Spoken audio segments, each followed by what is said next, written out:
I would say, Sasha, the roads are passable, but they're not in great shape. On the way downtown, is Matt Bear here? He is. Oh, so I thought I would do a traffic report. The way that it should be done. I'm not saying Matt's not the best, but there's part of his game that is missing that I've talked to him about for years. But you're a piece of work, Sullivan. Okay, you're going to hear it right now. Over by the fairgrounds, snow-covered roads, traffic moving slowly. In the eastbound lane, there is a water heater. The water heater appears to be natural gas, a 30-gallon, a little damage on the bottom, but other than that, in good condition. So Matt he always talks about the obstructions, but he never, like he'll say, there's a 5-gallon pail of paint that had fallen off the back of a truck. Never tells you whether it's interior, exterior, semi-gloss, flat. I mean, how would you know to go get it? What if you need a 40-gallon water heater? You drive all the way over there? Well, it's still there. Somebody's got to get it out of the lane. When it comes to ladders, if it's a ladder, I'm going. Hazards with that. Well, I know there's safety hazards right now. There's a water heater in the eastbound lane on Fall Creek by the fairgrounds. That's a hazard.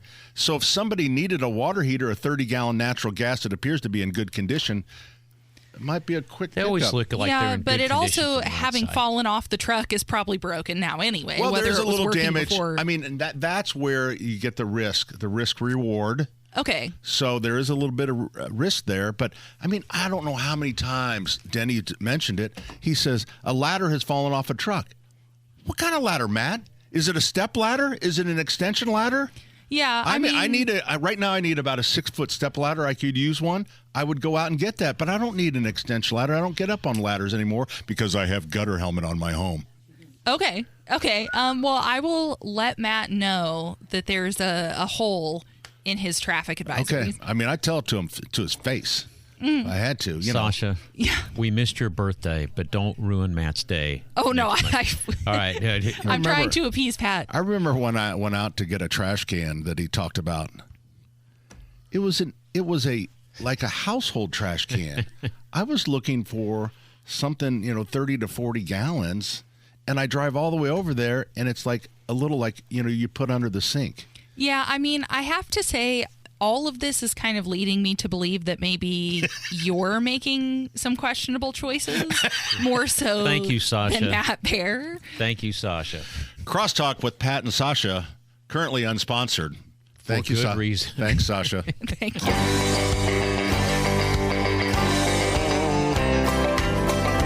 Well, some folks say that grown-up men are still just little boys, that really the only difference is the price of our toys. We go for macho symbols like guns and running shoes, pickup trucks, hunting ducks, and power tools. Power tools. Power tools. Yeah, you just plug them in the wall and think of all you can do. You guys ever think we should fix your car, stretch before the show? Yes. Stretching's so good for you. You need to do it every morning. Yeah, maybe do We can stretch with the listeners. Yeah. Start every Have a segment. morning stretch. Do like Yeah. a Saturday morning 7-minute. Maybe we stretch. should do the 7-minute chair workout.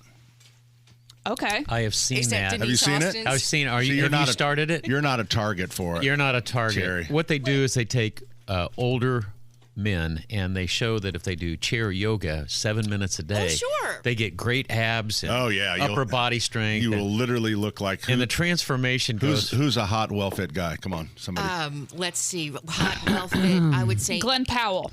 All right, I don't know who Zac that is, Efron. That one but is. you will become Glenn Powell. Miles Teller. Do you need more? Well, Joe Jonas. How about, okay, that's a good one. Really? Oh, Michael J. Jordan. What's that guy's name? Oh, Jordan, basketball player. Jordan. Michael B. Jordan. Oh, man. It's good. All right, so that's the type. Right. That's what they What convince about you. Snoop? Honestly, Snoop Dogg? Snoop is so, he's He's cool. amazing. He's just so great. just amazing. He's targeting kids now, which is so brilliant. Kids, little kids. He's written music for little kids. Oh, really? And so they're playing him in the preschools and the kindergarten classes, and so all these kids know who Snoop is, and they can rap to his music and sing his so stuff. cute. And it's just brilliant. He's a marketing His genius. He really is. He's a smart dude. His songs Yeah. are just about, like, Here we go. well, That's not for the kids. that's but not for the kids, but he does songs about, like, cleaning up your room and stuff like that. Oh, does he It's just- really? And I Yeah. actually saw he had a kid book out or something, and he was doing a does. signing, and a little girl who's probably about 5 came up to him, and she started rapping his pickup song. And he's a grandpa himself, so you could tell, like, he was just so excited. I'm like, Oh, man. that's so cool. It's just a I great love thing. I love Dog. when the artists were on Sesame Street. Yes, they still do Yeah. that. Do they still do it? I love it. I think the clue that he was smart was when Martha Stewart started dating him. They had a thing going. Martha Stewart and They Snoop did Dogg. not date. Well, they they- have a they had business dinner. partnership. They had a partnership, Yeah. but they're have a both TV show marketing together. geniuses. Yes, they are.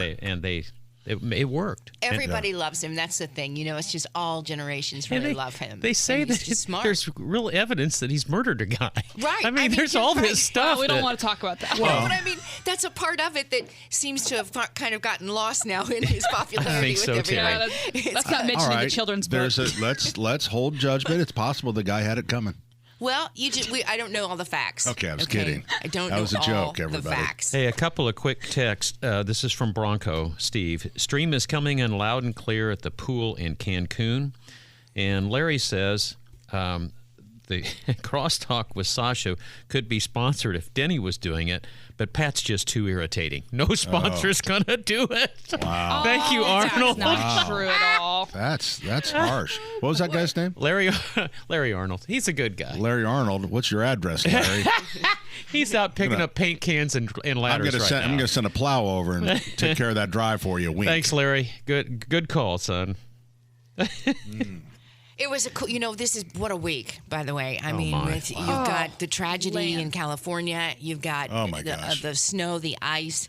It has just been an unbelievable week. And the highlight for me was watching Doug Bowles Yes. it was skiing behind a truck at the Indianapolis Motor On the Speedway track. around the oval, and it was the highlight of the week because I think he's done this before, obviously, because I think about it every year, how it makes me happy during the winter, and it popped up again. He's really good at it. He's really good at it. You talk on the about one ski- another what is that marketing called? Is it a- genius is Doug Oh Bowles. yeah, Did you even Truly. talk about F1? Everybody's complaining because F1 won't come to the Speedway. Well, they'll come, but it costs $46 million. That's just the top off. And he said, we can't make it work, not with ticket sales. And he Well, said, exactly. I mean, F1 we've is just tried too F1. greedy. Yeah. but we tried F1. Yeah. We had it here for a few years. Yeah, we did. And it we didn't know much about F1 and didn't understand it. And Americans and think it's not really drivers are racing. not accessible, and so they wouldn't let us kind of know what it was. Yes. Then they went on Netflix. And F1 became this great series where you got to know the drivers and you got to understand F1. It's a fantastic series. And more and more people jumped on the bandwagon. So now people are watching and are liking in our Really? country F1 a Well, little bit more. most people don't think it's as competitive because the way they qualify is the way yeah. they finish. And some of the things that they do, they've got two drivers on a team and they'll tell one of their drivers, back off, hang on, let this guy get the points, let this Block guy win. for him, all right. Yeah. So here's something you would never hear at a F1 race. Woo! That's true. Probably not. I think they're into more of the one of those air horn things. Oh, are they? I Oh, think those they are like annoying. the air horns. Like the soccer games. Yeah. They're a pretty loyal fan base, though. They really are loyal. They're loyal more to teams than they are drivers. Oh, think really? interesting. That's interesting. I think their engineering was so superior to American racing for about 10 years, and then all of a sudden the Americans caught up, and our engineering is much better. But, their shifting, their paddle shifting Yeah. and all that was all developed by F1. And then their darn near automatic transmissions are just incredible. I mean, it's neat racing, but I don't know. It's not for me.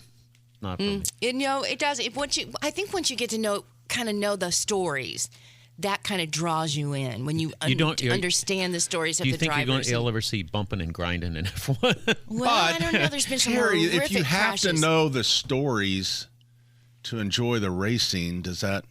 I think I think that helps. If I get to know who a pacer player is, and I understand what he's doing and his background. He likes to fish. He likes things that I like. You kind of get to know him personally.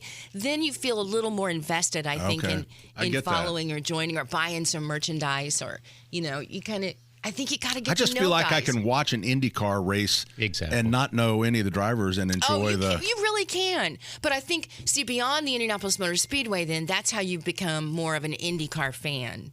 You made the Speedway is the Indianapolis Motor Speedway and the 500. That is an event in itself. But when you become an IndyCar fan of a driver or a team, then you'll start to watch them when they're racing in Iowa or you start that. Now you're more invested. I get that. How are the roads? The roads are sloppy. Yeah, that's sloppy. A good word. Yeah, if you change lanes on the interstate, you're going to get into some slush. I saw some slide offs on. Actually, this morning on the way. Yeah, I saw 3, and actually one of them was a guy ran out of gas. Ooh, that's having a bad day. Whoops. So it's who would what? Normally, I don't want to say normally. But many times, the forecast really doesn't live up to the hype.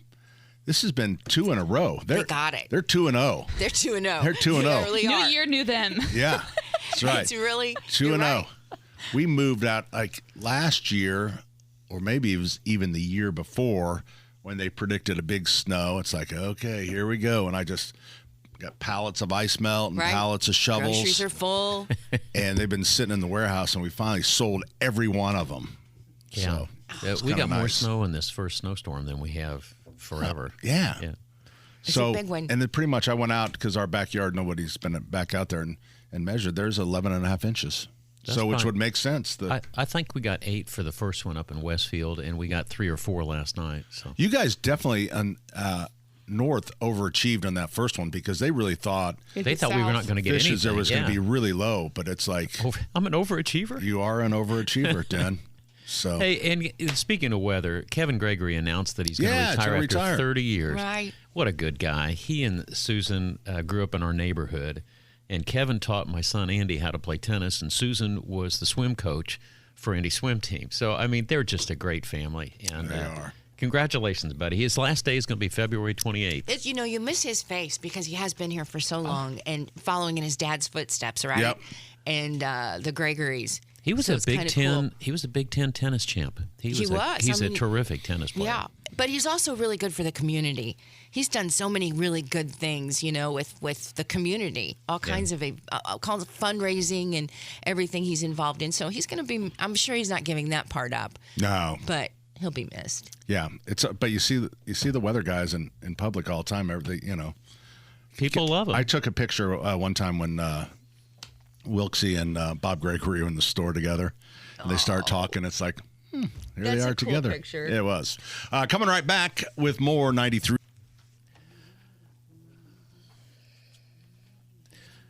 Well, Mr. Sullivan, you came back from vacation on Thursday, and I want you to know how I know that you're relaxed, decompressed, and doing well. Do you know how I know? I bet you're going to tell us. I sent you a text message, and you absolutely responded within 48 hours. Yep. It was great. I mean, you responded to me within 20 minutes. I was at my desk. Actually, you know what? I thought he's got to be feeling good. I was holding my grandson, Patty. Is that what it was? Patty comes to the store, so. Is he going to be a store baby? Yep. Yeah. Yep, he's the store baby. We actually had all of our grandkids over last night. How many? Oh. 8. Can you go ahead and turn on that? 8. 8 of them. The picture you sent us last of Rory Yeah. is just. I keep that one forever. It's just she's just the most precious child. But her hair. So cute. And when she gets. It's like static gets done electricity with- had lifted all Right. of her little tiny hair. You think it'd be his appropriate little to- tiny hairs up.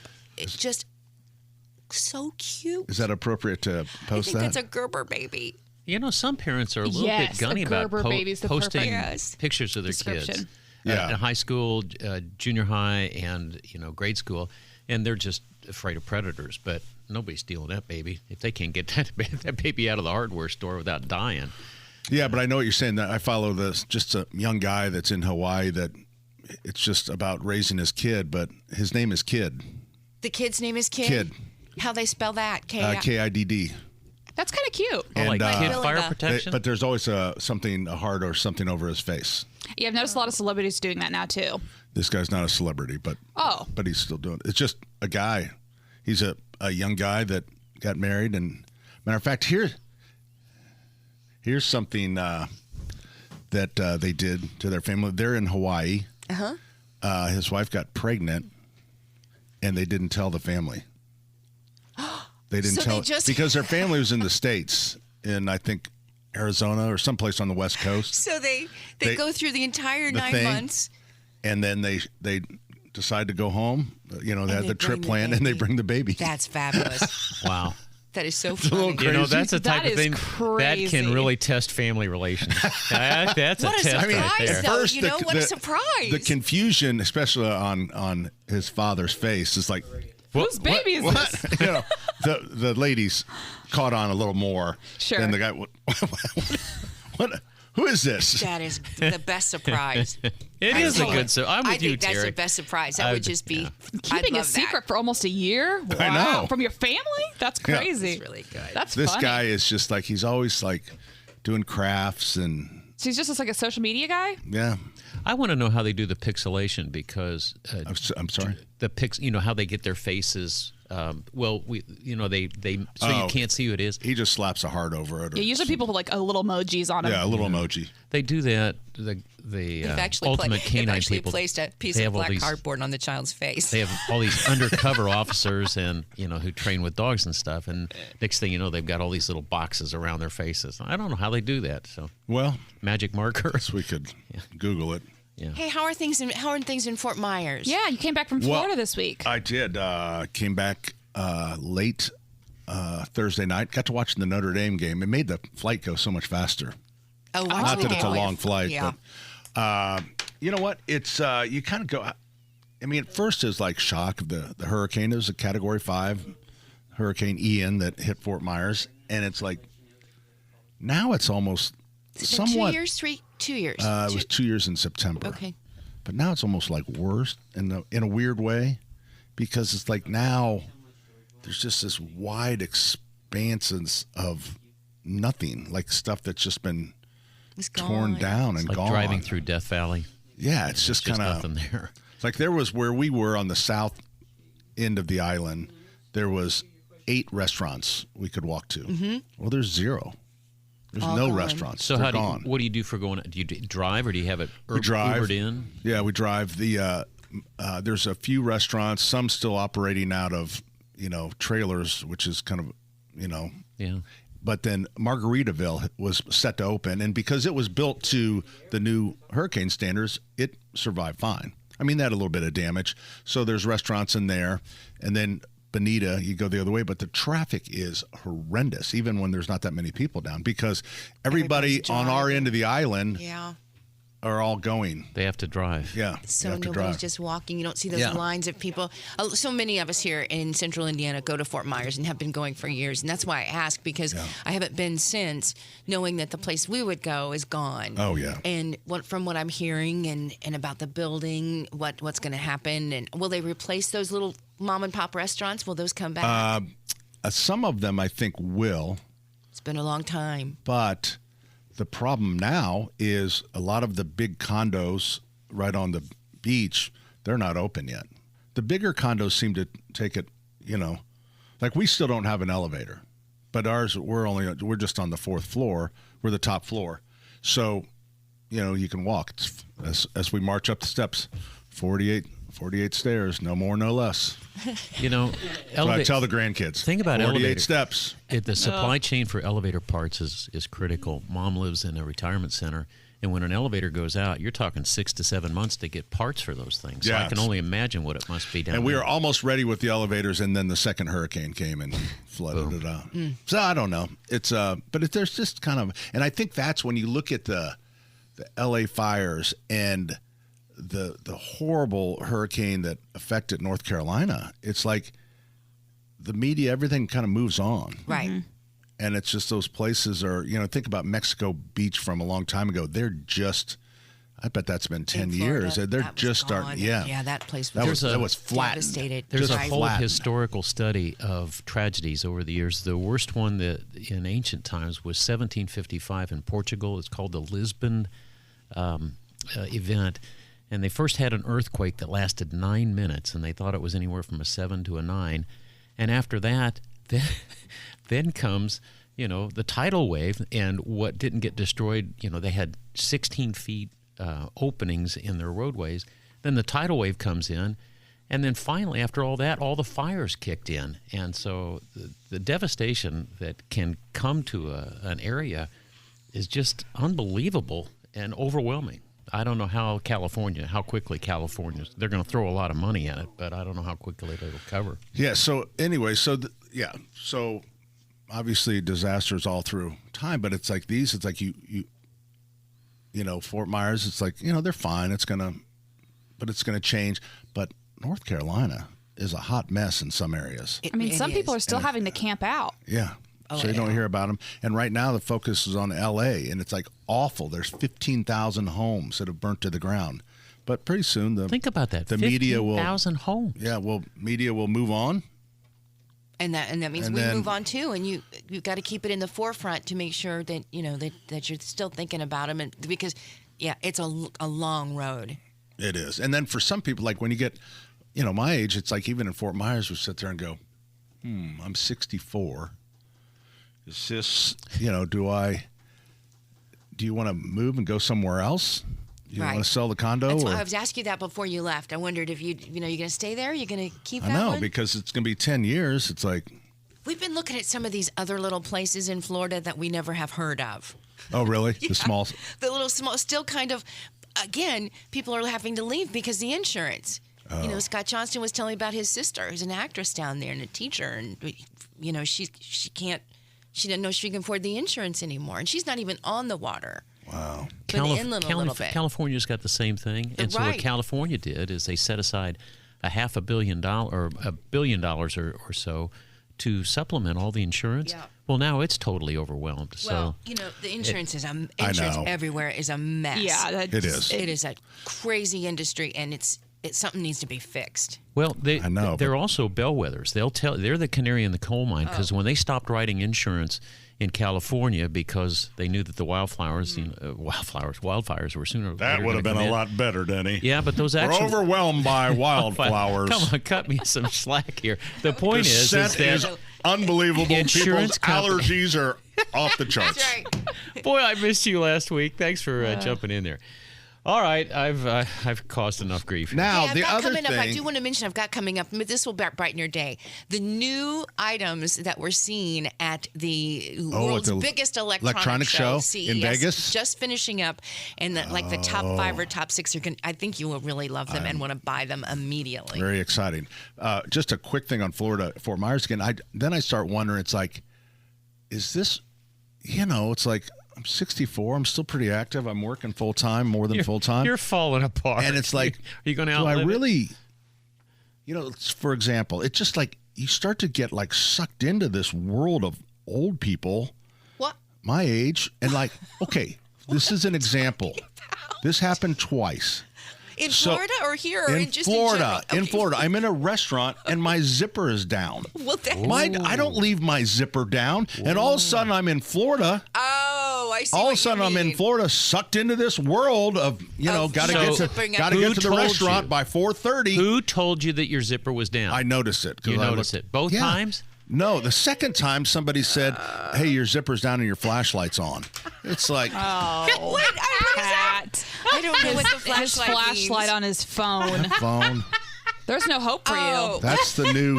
I thought that That's- tied if into you're what was old- going on down there. No, if Oh, that's no, your thank- old, oh, that's the Lord. new. That's a new thing. remember the embarrassment People go, was- "Oh, your flashlight's on." Remember when they used to tell you you had food or you Shines had a right booger through or your- something? Now it's your flashlight. So I'm You not say- sure. My zipper's down and the flashlight's on. I thought that was a whole nother. Yeah, he Thing. didn't separate it And well. I am sorry that your mind went there, Okay, young lady. So here's your tease before I we think go it's to break. more of a guy thing because we keep our phones in our pocket, and the flashlight just shines right through the Your zipper's down, flashlight's on. So are you doing charades and shadow things with your So I'm not. So my point is, I'm not sure I'm ready for this yet. Not ready You to. seem to be fitting right in really Yeah, easily. I seem to be. Tallywhacker Shadows by There's Pat nothing wrong with Sullivan. hitting at 4:30 in the afternoon. Nothing. Well, you know, And now your ringer's on. my ringer's on. Lights Patrick- are I also, you know, now I get excited about golf cart commercials. It's like, yeah, that's a nice golf cart. Okay. Don't maybe get that's- excited when your It's like- zipper's down, Pat. Okay. Oh my gosh. All right, so we got freezing formula facts when we come back. Oh, We're coming right boy. back.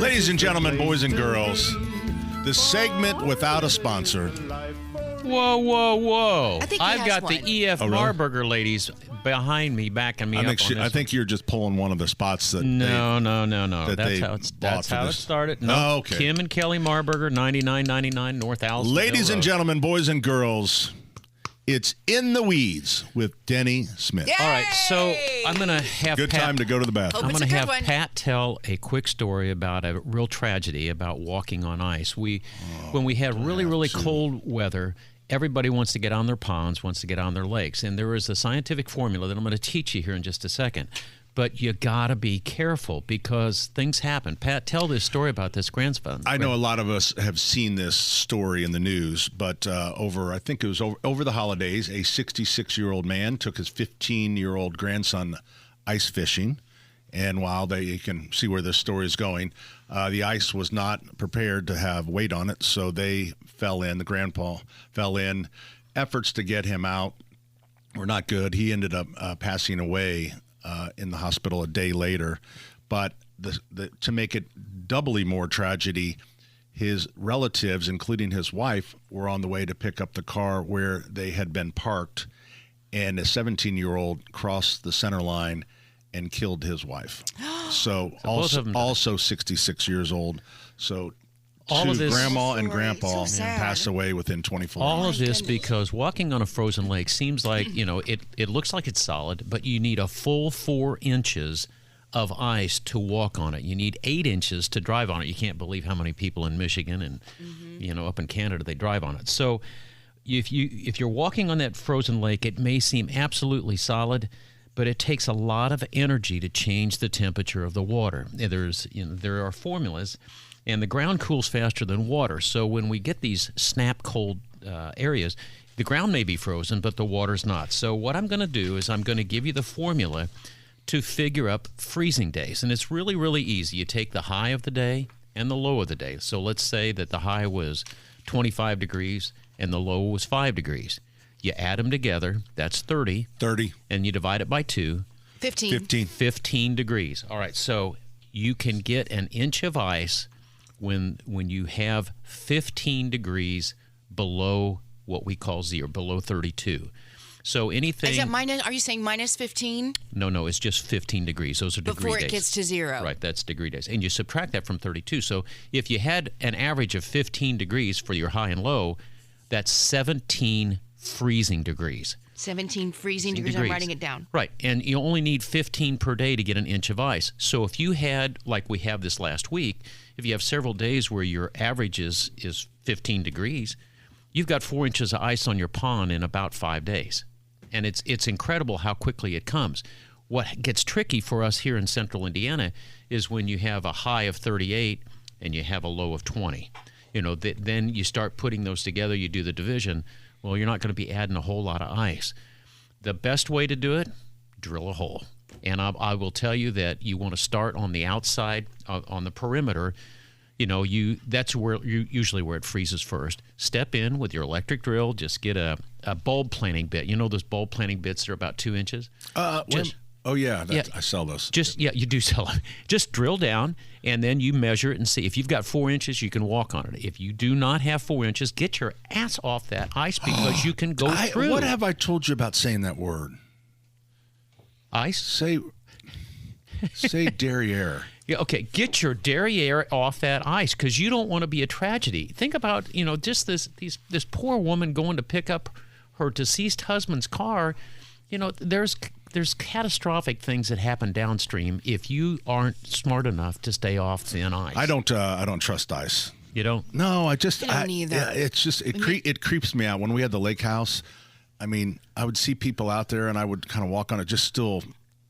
I'm with you. I don't a lot like of it ponds at all. have aeration. If you have aeration, it's not going to freeze Well, where it's that was aerating. what I was going to ask you. Yeah. What are the variables within a lake or a pond that can screw up your formula? Current. Okay, on a lake, it's always current. If the current, you got to know where the channel is, and if the channel's in the center of the river or whatever, then the chances are you're going to be able to walk on the periphery. The other thing is that if you're aerating where you're actually using the bubbles to bring the bottom water up to the top, and you keep it in rotation, then you got to stay away from that stuff. I have fallen in on the pond. I had a light out in the middle of the pond to keep the geese off, and I took a raft and I walked all the way out on the ice, fixed the light, and I was walking back and I got cocky and I thought, well, this is silly. I went So right did through. you kind of scoot yourself out on the raft? I just a Okay. little bit, but coming back, I got overconfident and I went right in the drink. And it's amazing, how strong you are. You can bench press yourself up out of that water because you're freezing. Adrenaline. And I wish I was there to help you I have a video of that and video it. No, I got the video You of have it. the video from your security Jane, no, cameras? Jane did it. Oh, Jane, instead of helping you, she videoed. No, well, it was kind of funny. She was videoing it. She saw me go in, and she goes, "Oh, blank," and drops the phone. And the rest of it was all what we were saying to each okay, other. got it. But it can happen to anybody, and if you're not planning. I mean, you talk about rescue squads with these fire department and these first responders. Those are real men. That's all I'll say. It's to get in and get women. and women too, to get those people out. It's incredible. Yeah. But anyway, be safe. You got to have 4 It's good inches. information, but 4 inches on your ice. I just. Well, you heard the tragedy. Yeah. Don't be a tragedy for your family. So, there All you right, that's In the Weeds. Thank you, Denny. You betcha. Brought to you also- by E.F. Marburger. E.F. the wonderful ladies. Marburger. Yeah. Maybe it wouldn't help if you threw some carpet down over the ice. Maybe with a foam pad. Yeah. A little flotation. So anyways, I wanted to mention the IBEW is out on Monument Circle on not a very nice day with all the snow, taking down the Christmas lights. Not And as it's- big a crowd, but still some really And a hard-working quieter guys. crowd. They're quiet on this day when they take them down. Yeah, There's it's a whole not- different feeling. The kids aren't out. Yeah. A lot of times They just want to get it done. and there's a ton of, and we must open up our lobby here.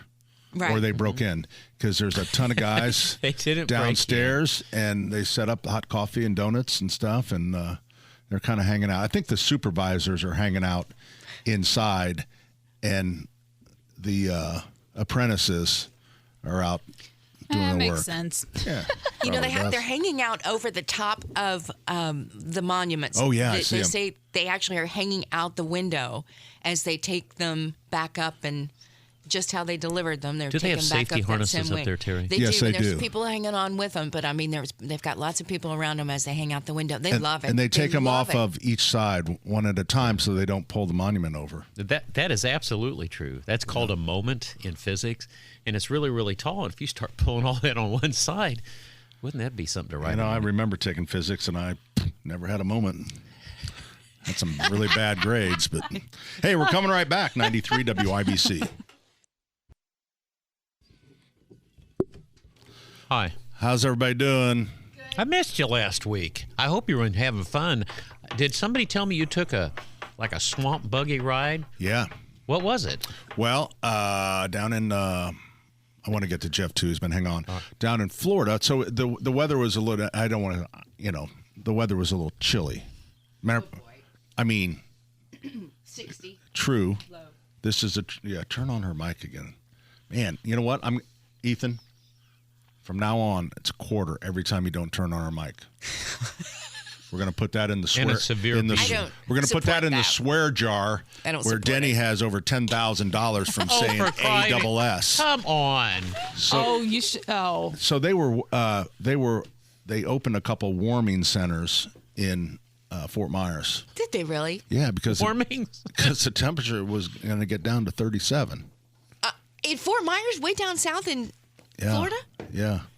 All right, so tell me about the That's swamp buggy amazing. ride. So anyway, so we were doing other activities rather than the beach, and one of them was the Everglades and a swamp buggy. How about that? And what this thing was, it's like two hillbillies that looked at a combine or something, go, "Woo!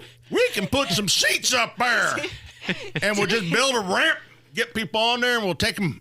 I guess we'll just take them right through those woods."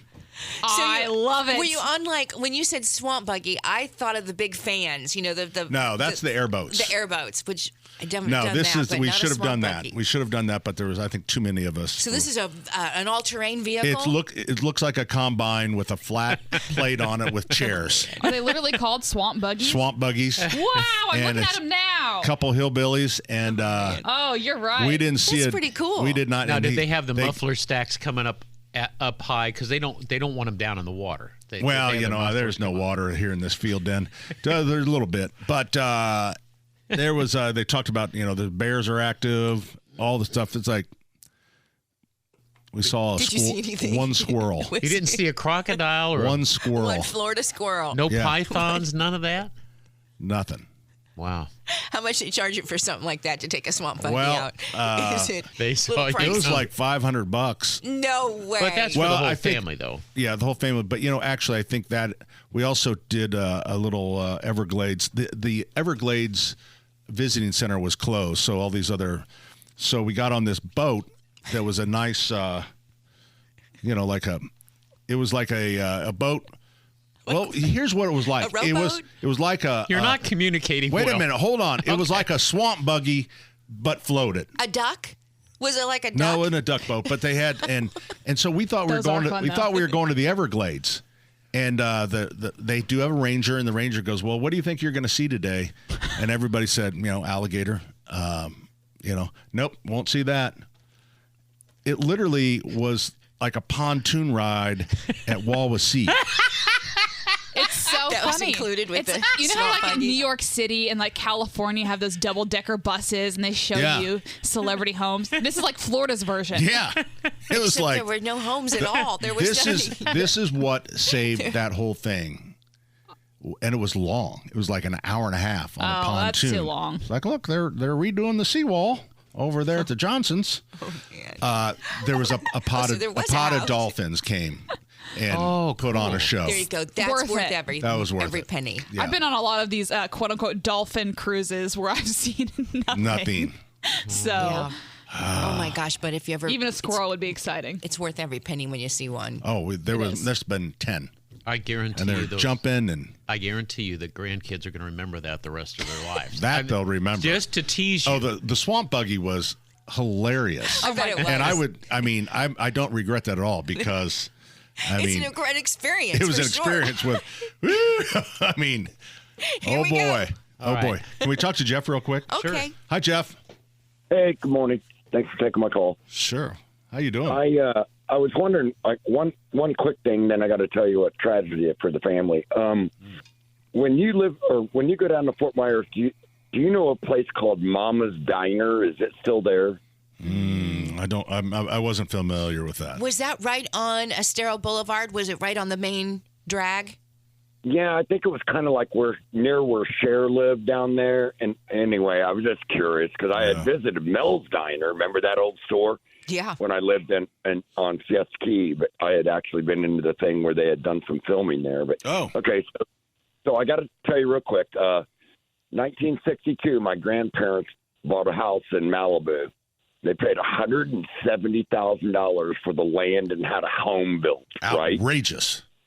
So, which was an astronomical. My parents could not believe they did it. I know. So anyway, they moved out there, right? And they died in the late 90s, and they willed it to my two brothers and I. So we have maintained it and rented it out. It had things in it like signed portraits of Frank Sinatra, people like James Garner. It had what Phyllis Diller had done a drawing, and everything was on the wall, and we rented it out. Okay. We completely lost it all because they wouldn't insure us for fire here. Oh, We lost yeah. The estimated value is $3.7 million that it was worth, and we lost every dime because of the fires that were just out the money. Oh, I'm so sorry Jeff, to hear that. I'm putting you on hold. We want to finish this conversation, but we're at the top of the hour, and the news waits for no tragedy, unfortunately. All right, hang on, Jeff. Oh, that is like... That makes you sick. It's just a It makes you heartbreaking sick. story. Sick, yeah. And that's just one of lots of other stories exactly. that are out there, too. Same kind of thing. Think of all the regret, like... Oh, just heartbreak. Wow, If you can't get insurance, you can't get insurance. Something's wrong. Okay, hour number 2 is coming up right here on 93 WIBC. What a nice gentleman. Oh, he's going to be beyond thrilled that What's his first name? John. John. I know he introduced himself, but I don't hear very well. So he came out and rode the train to the North Pole Comedy Club. Yes. And he came by himself, and it was Pat Godwin from the Bob and Tom Show who was just killed it. Yeah. Just killed it all week. But you should be very proud of him. Thank you. Yeah, he's going to be very excited that he just got a radio shout out. Oh, really? Oh, yeah. See a listener? Yeah, and he likes to, Hi, he says John. he doesn't do it, but he likes to say that, I'm on the radio and stuff and I'm his daughter and whatever, which is like pretty embarrassing, but it is what it is. That's not embarrassing. No, you want your dad to love you and be proud of you. I mean, he can be proud of me. I just silently, Well, let's say, it could be like this. Sasha, you need to get over it. He's proud of you. Come on. So it could be like this. It could be, yeah, my daughter Sasha, she's on WIBC. She's so smart. She was going to do engineering, but, it is what it is. Yeah, that's true. So he could be doing that. Yeah. So what is your degree in... Yeah, so actually I got into Purdue on engineering, Oh my but gosh. then Whoops. fun fact there. I did not but know that. Then I realized that I have the patience of a grape, and it just was not. It was way too much teamwork for me. Oh. So I went and did a complete pivot to English and got an English Lit degree instead. Wow. Well, I had no idea. Yeah. Way to go, So Pat. I would... So I'd like to shift the conversation. You want to publicly apologize This first. Coffee Mate creamer that I found. Do you think that is from you think it's safe to use? There was only one. Well, it depends. I mean, did you get it from the highway? I mean, No, I got it from our own break room. The highway may have been safer. right? Yeah. Yeah. So, do you think? I mean, you don't know. I don't trust most of the things in there. Okay. You know what you need to do? Here's how you'll figure out if anything's bad. You smell it. That's true. That is okay. very You smell true. it. In person, smell it. Is there more though? I food, smell only it. found one. Do you have coffee to put it in first? Yeah. Okay. I just had a creamer at home. You smell it? It actually smells okay. That's good. It's hazelnut. It's all Yeah, about I mean, if the it smell. smells okay, then I say Okay. trust it. All right. Good deal. Thanks, Sasha. No problem.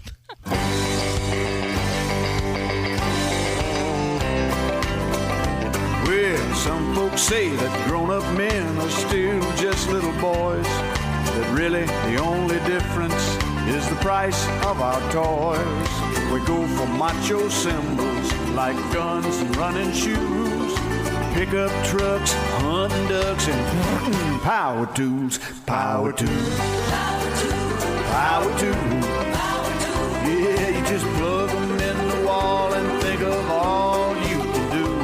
Good morning. You plant a garden. Hour number 2 of Saturday's Home and Garden program, brought to you in part by the Michaelis Corporation. Water, storms, fire, and wet basements. Life happens. Michaelis happens to help you through it. Their number is 844-FIX-INDY if you're having any water problems in the basement with, and maybe it's not right now because everything's still pretty frozen, but as the snow melts, you might find yourself in need. So Michaelis would be a great resource. All right, at the end of last hour, we have Jeff, who is a regular caller, and and normally he just calls to say hi, and he really has a very tragic story, but nobody was hurt, Jeff. No, the renters actually are both actors and got out of the home well informed before everything happened. But this is a place that was rented to like Mel Gibson for a couple of years. It was like it was a well-established thing out there built by, I believe, Miller out of Columbus, Indiana. So how long? So step back. So for people just joining us, so you own a piece of property with your brother? My two other brothers. Two yes. other brothers in Los We were Angeles. inherited. Okay, so yep, you inherited. So you and your two brothers own this piece of property, and you have been renting it out. How many years have you actually? I know it's been in your family for years and years, but how long? 30 years. My brother and I have rented that out, and my brother would go out. Yes, we have rented it out because none of us, as beautiful as California is, wanted to live in California for real. We're Hoosiers. So our home base was here, and we did not do what my grandparents did. And they went out and lived in it. And it's in Malibu, right? It is. So hey, it was. So you guys rented it to Mel Gibson for a couple of years? We did. Wow, that's kind of cool. We rented it. Cool. There were actually two actors that are predominantly now, and I don't want to get into it, but we're all in litigation now with attorneys, right? And trying to fight the California system. But the whole thing is, there were actually two existing actors that lived, husband and wife, that lived in the home currently. And they both got out everything. They saved what they could of theirs, but we lost things that'll never be replaced. Not only our grandparents' home, and it's because they would not insure us for fire, and we have fought this for maybe 20 years. Wow. About getting insurance like that. So, 20 years. I'm not a person that. What's that?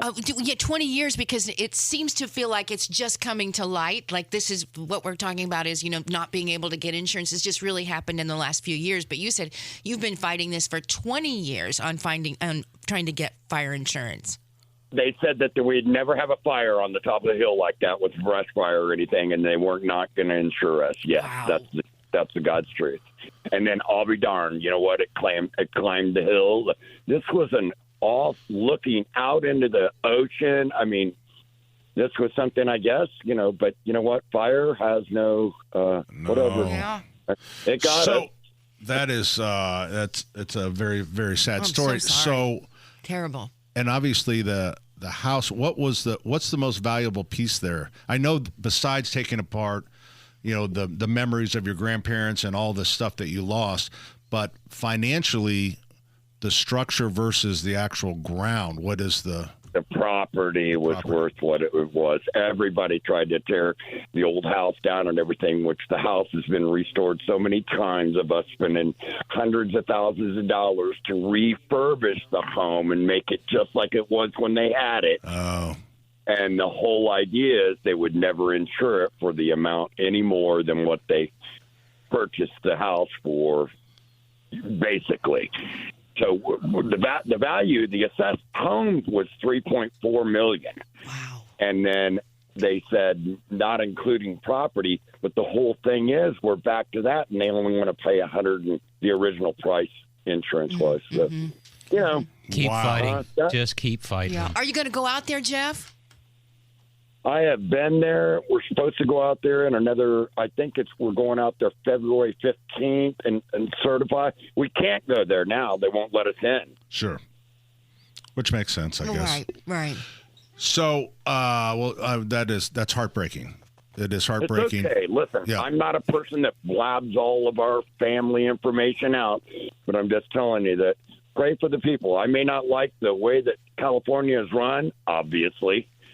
But I'm just saying for the other people out there that are just like my grandparents and just like us that lost a home out there, man, that's a bad deal. Yeah, that's just a bad deal. So, all right. So let's go to a lighter subject.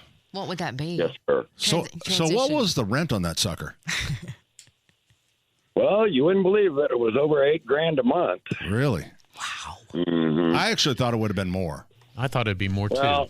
We tried it. We started at $25,000, and then we got people that we wanted in that my brother knew that would take care of the home and everything. Got it. Yeah, it still paid the bill. How's that? The house was paid off. Yeah. Wow. What a story. Well, Jeff, thanks. I'm sorry that I left so little time at the of all the times that I got you with a short short clock there. But hey, good luck and keep us informed. That's it's a sad story, but it's a very interesting story as well. So that means what I like to do to people, like you leave, you got kind of a sad story, and everyone's kind of down and stuff. And then you go. JMV joins us on the program. Are you just saying it, or it's real? Hey there. I'm just saying, let him follow that. Good luck. Go ahead, John. That's awful. Those images, those pictures, videos, and that's just awful. It is. It really is. The NFL moved a game out of there, didn't they? Yeah, they're playing the Monday night. The wild card game between the Vikings and the Rams being played in Glendale, Arizona now because of it. I think the Laker game was moved the other night, obviously, because of all that is going on. It is some unimaginable stuff, guys. It is. It really is. I know, and the winds were starting to die down, but they're supposed to pop back up, I guess, this weekend. So yeah, just absolutely incredible. But it's hard to imagine because they talk talk on to everybody out there. Yeah. I digress. How are we doing, Pat? Welcome back to your show. Well, thank you. I heard from, everybody I talked to that you were the highlight last weekend. Was that really? Oh, that makes me feel really good. Are you guys in studio or are you out today? No, we're in studio. Hey, John, can you handle a compliment? Because I heard somebody tell me that of all the circumspect dialogue that's taken place around the Colts, they say, you got to listen to JMV. He's the one that's got it together. Buddy, you need to know people appreciate your perspective of stuff. It was really heartfelt. It was cool. It is what's interesting about it. I try not to come across. It's not personal, right? This is not personal, but I do know for fans it is more personal, and I do know for fans that pay the price of admission, pay for tickets for their disposable income, all that. I know it's important to get their voice out there. So I want to be their voice, and I absolutely hate always railing on the same thing. And with the Colts, this has been Groundhog Day for, at the very least, the past 4 years. And it's the same stuff. And while I like everybody over there, you're put in a position where you have to just tell everybody exactly what's going on, how it is, and, be that voice of the fan out there as well, that opinion of the fan. And this is not good, and it's unacceptable. And basically what Chris Ballard said yesterday was in line with a lot of what he had said in the past. 8+ years, going on 9 years is a long time. In the past 4, guys, with no playoffs, not a playoff win in the past 6 seasons, no division titles in the past 10. Here's the stat. Everybody else in the AFC South, they've won a division title twice since the Colts last won one. Wow. So it is just not a good operation. And it's not, not like it's a strong division. No, they were begging. The Texans were begging somebody. And here's what's scary about that, Pat, is the fact that the Colts were eliminated with almost a month left to go in the season in that awful division. I know. That's what is. And the NFL is also financially built for you to turn around immediately. You can have an awful season, like take Denver, for example. Awful season in contract hell, so to speak, because of Russell Wilson financially, and they're going to the postseason, and they're playing this weekend. Yeah. So, it is made for you to have a quick turnaround and not be in the cellar, certainly as long as the Colts have. This is a reminder. You guys all remember this, too, from like 88 up until that season run in 1995 where they went to Pittsburgh in the AFC title game. Yeah. This is exactly how that feels. The only difference is it was still new and fresh enough around at that time, and you really didn't understand winning and what it meant, and now you do because of the Manning era. And this is just some unacceptable stuff, and the fans are sick and tired of it, and I don't blame them. So yeah, we still have our tickets from when the Colts came here. Yeah, got them in the lottery. I went to the first NFL game. It was the Bears and the Bills. Yeah. And I attended that, and then I went to I think the first game was the Giants, right? Was that the preseason? Regular season, I forget. There was a Giants game in that first season that I attended, and it was the first one as well. So I was more of a Bears fan back then. Actually, I'm a big-time Bears fan back then. Sure. But, I was there too. Hey, speaking of tickets, guys, tonight, the Indy Ignite, their inaugural pro volleyball season in Fishers at the event center. Great that's story. Oh, that's so cool. It is cool. Sold out. Sold out. People are jacked up and ready Sure. for this. They really are. They say it's really a fun thing to watch. These Oh, yeah. amazing athletes. It's Very pretty cool. Yeah, I am going to go up there I'll be up there probably about 4 or so o'clock, which means I'm not going to get back downtown until after 6. So JMV takeover. Denny, for you later on tonight, there's going to be a bit of a delay. Mel McMahon's got my back. Okay. She's going to get my back until I get in there. So there'll be a little bit of a delay for the JMV takeover, but I cannot wait to go to the Fishers Event Center, see that for the first time. And the inaugural season, the first great. game against Orlando, and the Indy Ignite tonight. There you go. John, thanks for to spending a hear little from time you, with brother. us, man. You got it, guys. Thank you. And Denny, thanks for the kind words. Yep. We'll do it again next week, and everybody stay warm out there. All right, John. See you, John.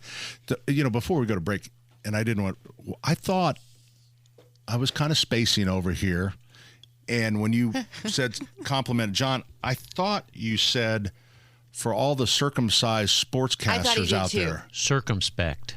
Circumspect. Interesting choice of words.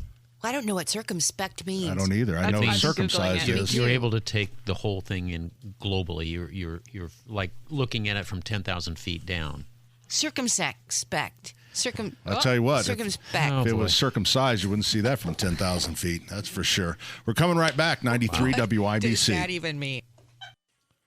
Hey, good morning. Welcome. Pat Sullivan, Denny Smith, Terry Stacy, Allison Lemons, and Ethan. I don't even know Ethan's last name. Get out of here. You don't know his Peterson? last name? Patterson? What is it? Patterson? Yes. Yep. Your Christmas present to him said Ethan Patterson Well, I forget things. I'm old. I walk around with my zipper down in Fort Myers. with a light on it. Hey, with the light on. So listen, I thought we should touch on this because this is going to become a problem.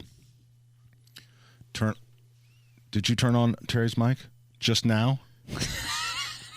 Ethan, that's Quarter. another 25%. A little in the, behind the scenes. You know Okay. how much is going on right now. Okay, 25 cents in the swear jar. It's 50 cents so far for the day. A little behind the scenes. We gave him a free one. Each microphone, we have our own personal on and off button, except for some reason Terry's mic does not. She can't be trusted. So the to board handle op has to herself. constantly turn So she theirs has on. to, that board op named Ethan Patterson, probably at about, I would say 63% of the time, forgets to turn on said mic.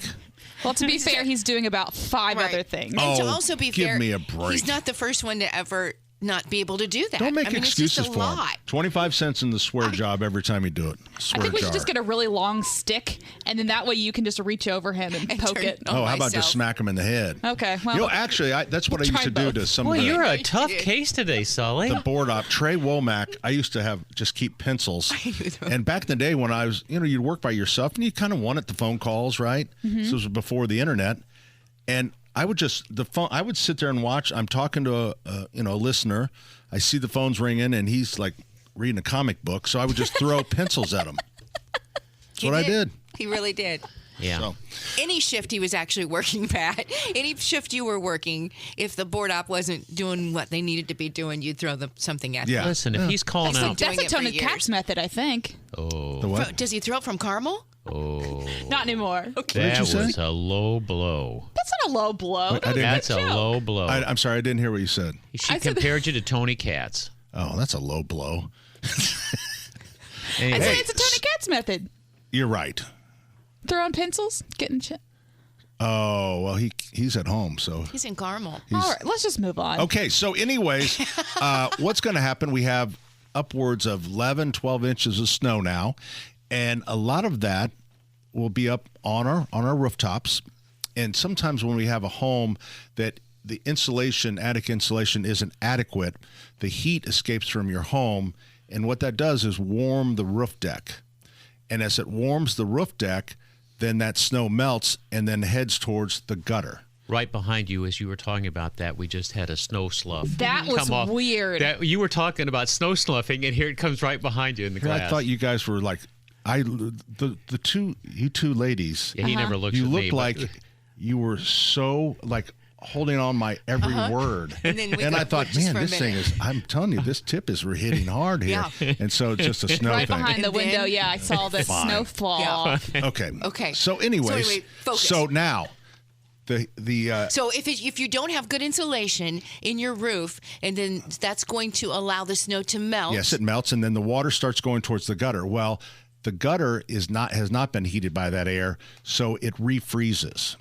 And so as the water from melting from your rooftop, maybe, and sometimes it's a construction deal. It's not always inadequate insulation. That's the most common, I would say. But if you see snow on your roof, that's a good sign. That's a good sign. Okay, it's a good sign. So as it goes down there, it refreezes and it builds up and builds up and builds up until you have a section of your gutter that is completely ice. And so now the water, as it comes, now there's no other place for it to go. And sometimes you'll see long icicles. That's the other thing, is the icicles off the gutter. Bad sign. Bad sign. But then the water can also then back up and start going inside the house. Oh. And you'll get water spots on the ceilings in the bedrooms or wherever. So people always go, well, what can I do? Well, it's too late when you see it. It's kind of too late. But there is some things you can do. They're not very effective, but it makes you feel like one of them is what's really cool. Is looks like a hockey puck, and they come in a tub, like 25 of them. It's like a hockey, but it's made of salt. And then you just throw it up on the roof and try to hit the gutters so that it melts the... You were doing fine until you started that nonsense. It's a real product. I know it's a real product, but you don't throw them at the gutters. You pitch them up. You can do them off of... Okay, so when a baseball player throws the ball to the plate, he's pitching. You can't throw... What are you talking about, a fastball against the roof? No, you just chuck them up on the roof. First, you're making fun of my buddy Matt. I'm saying it doesn't work, but I'm just saying You made fun of Matt Bear this morning. Then you take on Ethan. I gave him some constructive criticism I can just see about how he could do his job. Shoulders. So these hockey pucks. Thank you, Allison, for bringing it back. Is it a preventative, or can you use it when you see You can actually use it when you see them. Okay. And if you get lucky and get a couple of them up there, and they can burn through the ice and make a place for that water to trail into. Okay. So ideally, if you have those situations, but we just don't get ice damming that much in Indianapolis, you can get a heat tape. If you have a problem area and you know that's going to do it, and you have a heat tape and it's up there, and then when it builds up, you just plug it in. Oh, that's a good idea. The gutter. Never heard of such and remember, a thing. that's the better solution. If you throw the ice pucks up, when they do come down, you're going to have salt water coming down your gutters and down your downspouts. And so there's some into the consequences to that. Yeah, sometimes. Don't take away from our fun. You can't throw a hockey puck. I have had ice damming. There goes more of that snow. Okay, fine. I'm sorry. No, it's such a distraction. You can't plan it better. He's talking about just this. I know. That's right. So, anyways, God's got your back, son. So the other thing, if you have a one-story, you could take, and again, something that's not very readily available because we don't sell them, but I always see them in our catalogs, is a snow rake, where you try to pull the snow down off the roof to prevent it. Are you standing on the ground? I'm saying on a single story. On a single story, right? You're standing on the ground. It has a real long handle. Wow. So it's like you're scraping off your car, but you're scraping off your roof. Right. Probably damaging the shingles at the same time. And it's got a long enough pole that you don't pull the snow down on yourself. I see the broom.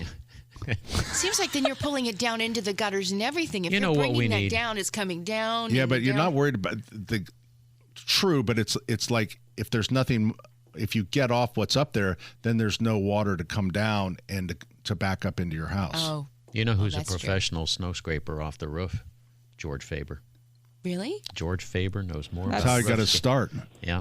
He was really tall. You know, he's a power forward for Purdue. And when he got done, he bought a snow rake and started doing that for $5 an hour. Yeah. Hi, George. Hey, Pat, you're having a difficult time trying to get your point across to your cohorts there, aren't you? I feel like right now the Three Stooges are sitting across from me. It's like a sales meeting, George. It's like a sales meeting. Well, Happy New Year to everybody. What a great time to look forward to 2025 and some great things that are happening. We saw in December, we had our biggest December ever. I think consumer confidence is up. I agree. I think people know we're headed in the right direction, and so it's awesome. And one of the things that's coming up, I don't know, Pat, if you've mentioned this, is the home show. the Indianapolis Home Show starts on the 17th. Wow. Of 17th of January and goes through the 26th, and we'll be there. We'll have multiple booths with our windows and doors and siding and bass, and also our screen room to dream rooms. There's people looking outside right now at a screen room wishing they could use it, and so we close those in and turn them from a screen room into a dream room. You know, and, George, I really think that's one of the, not everything you guys do is necessary, but that's one of the coolest things you do. Because, you know, a lot of times people, like when it's a roof, it's like, yeah, I got a new roof. It's like, doesn't really change your life much. But a screen room to dream room, now you've really done something for yourself. Well, and all of us will go to the room that has the most natural light. And when you get a room with three sides are glass, and you know maybe it's looking out onto the backyard, and there's a deck that right up to the screen room, and it just makes it really nice. You can use it most of the year, so it's really a good thing. And so we've got a special promo in January that goes through the end of January and during the home show as well, and that's we've got 60% off, which is employee pricing on all of our products, our Infinity by Marvin windows, our vinyl windows, siding, bass, all the products we have, including screen room to dream rooms. And we also have 18 months, no interest, no payments, and as well. And it's a great time to think about looking at a project you're going to do this upcoming year. Obviously, on the windows side, you've been talking about insulation, Pat, and there's nothing better. People can't believe the difference when we put in our Infinity by Marvin windows of how much it helps in terms of the energy bills. And so it's a great time to look at it, doing a project and getting it done in the spring. There you go, George. Thanks for spending a little time with us. It looks like it'll be and we'll make sure everybody catches you guys at the home show. But right now you can call 800-233-0169. You know, yes, there's snow on the ground. You can set up an appointment for 2 weeks from now, 3 weeks from now. 800-233-0169. BeWindow.com. That's Faber's Bee Window. Trust me. I say yes. Okay. I say yes. Okay, I'm glad you. This is a brilliant idea. Jerry said yes. Ethan, that's another quarter. Poor guy. I've asked them if they would like to put together a home and garden outhouse that we would build and run it in an outhouse race down in Nashville. So what happens in Nashville every year? Happens in Nashville most years. And it's a fundraiser for a food pantry down there. And they have outhouse races. So is there specs that you have to follow? Oh, there's usually, you want to make it a theme. We'd have to come up with a theme of our outhouse. And I'm guessing there probably are some specs. I've done it. My sister and her husband, and we've all done it a few times early on when they started having them. I need to look this up so I can get an idea of what these things look like. They look like an outhouse. They really are an outhouse with seems like it would be unstable. Wheels, and it does feel unstable, but we put Denny is a pilot, right? So Denny would want to drive. So Denny would drive, and then we're just going to shove him down a hill. And he's a plumber. I mean, that's not the point. She knows they crash, and she wants. They don't. No, it's gentle. I mean, you have. Is it a one-seater or a two-seater? It's just a one-seater. You have a plumber. Yeah. And a pilot. There's not the discussion's over. Dare I say Colonel Krusty Flapper makes a return? I think Colonel Krusty Flapper. I still have the hat. Nickname. Allison gave me the hat. It's so fun. Great All hat. right. Well, I think we should look at our broadcast schedule and see if we can do the show there. I think it's in September. How long do you think it would take for us to build one? You can build one if you're really at it, go at it. You could build one in a couple weekends. So we would probably need to start now. No. I would probably just Let's have not do that. It's a little cold. probably just have our Allison's contractor build it. We should have started a month ago. I mean, we don't have to actually build it ourselves, I guess. The problem is, we just need to get it to Nashville. Well, we've got I a just wanna sponsor. decorate. Michaelis would help us. We can have Melvin is our contractor. Melvin could build it at the warehouse. The warehouse can put it on a delivery truck. And then Terry and I can deliver it down decorate there. Be great. So now, great. if I'm driving it, that means you guys are the pushers. Yeah, we're just going to shove you down the hill. It's fun. You're going to love it. Oh, yeah. How steep is the hill? It's so not- like a it's- Brown no, County it's- hill? It's in the town of Nashville, and you know how it's a little rolly, Oh, this is great. and it's fun. So someone sits inside the outhouse as they go down the hill. You have to drive it. Wow. I mean, you have to, And maneuver your it. pants have to be down. You shouldn't Wow. go there. We don't want that. That's why that's the big deal is everybody wears very loud boxers and stuff. They at least have their I think zippers we down. should do it, and I think it'd Yeah. be so fun. I think it's a great idea. Great idea. I am all for it. And you know what? For the food pantry, is that what it's for? Food pantry? Right. You raise money for So, food pantry, and your then- entry. We would have we would ask our like George Faber and Michaelis. We could put the sponsorship. Oh, yeah, on the back. And all Like that little money bumper would stickers. go. Yeah, all that money would go. Yeah. I would want To the food my pantry. company on. Oh, for sure. Yeah. On the bottom, on the underneath part. Yeah. For when Denny takes a spill, you have Sullivan Hardware and Garden. Yeah, right I up noticed on the that you're top really end. concerned. Well, Denny, Are we going to put a seat belt Take on one a for the toilet? team. It's for charity. If you feel like you need a seat belt, then we'll put you a seat belt on there. Truly. Wow. If you'd be more comfortable feeling Did you look it up safer. yet, Den? No, I did not. Well, at least put some zip ties on them.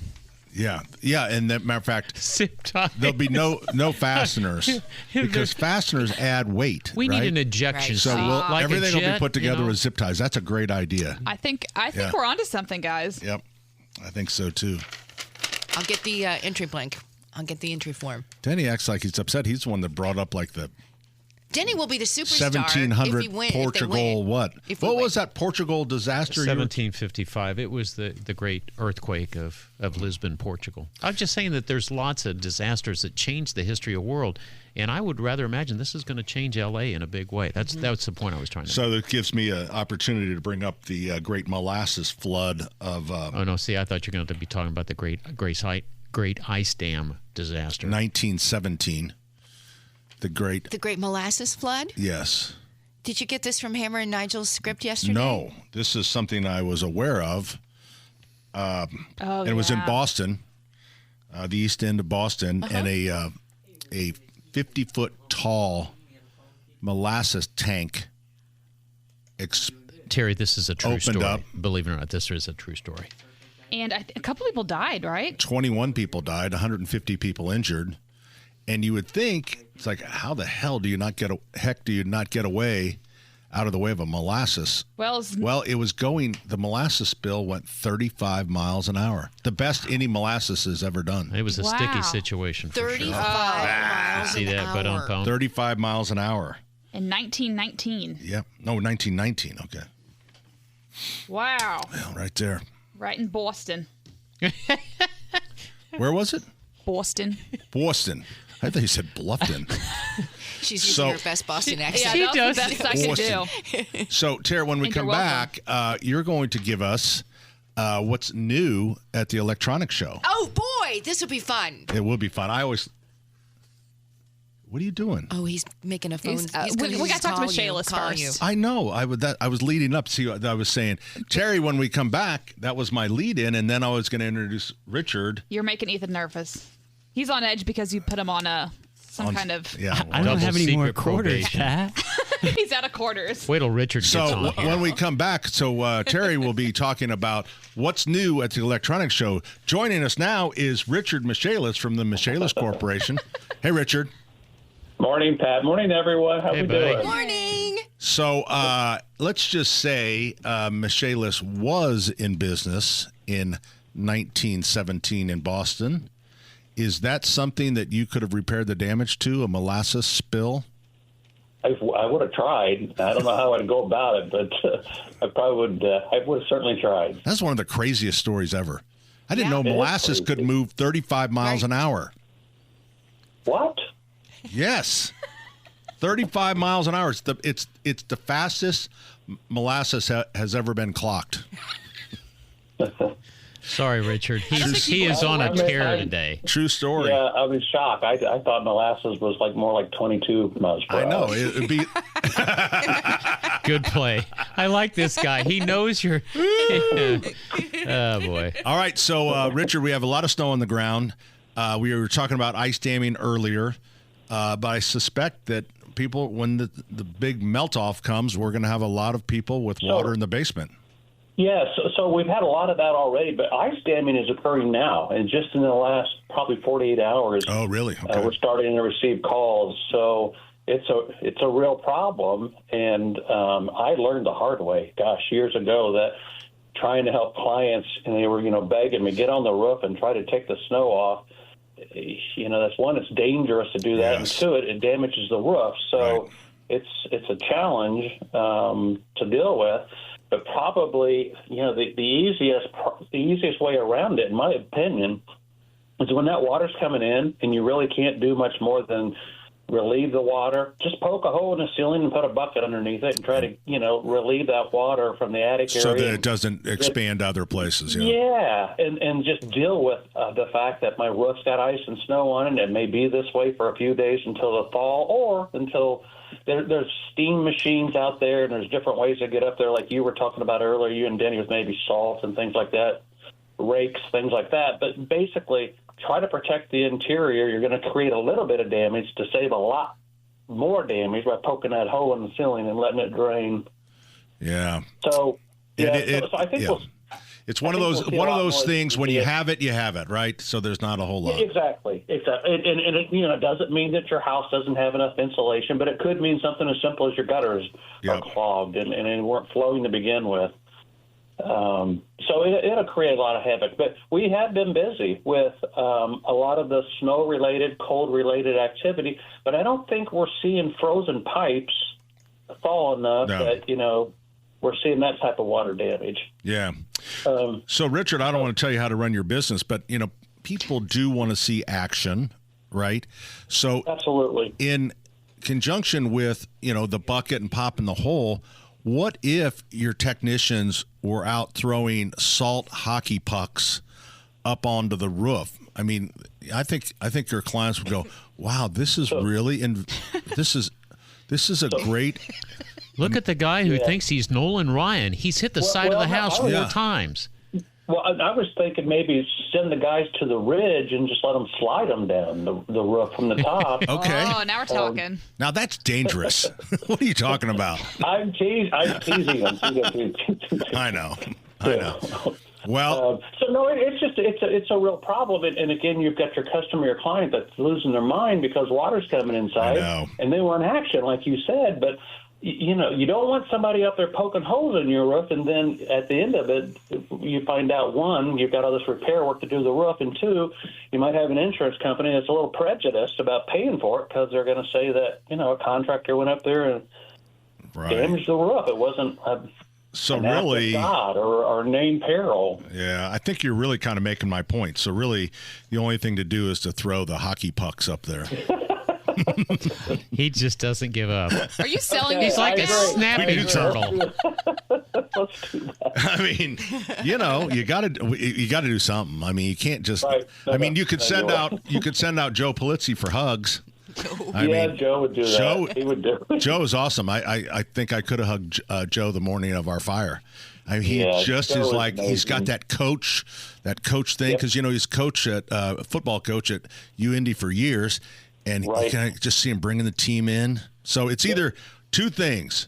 Polizzi goes out and hugs the clients, or we do the hockey pucks. So I love it. Yeah. How about we do both? We'll just get a special hat for Joe that says Puck Man or something.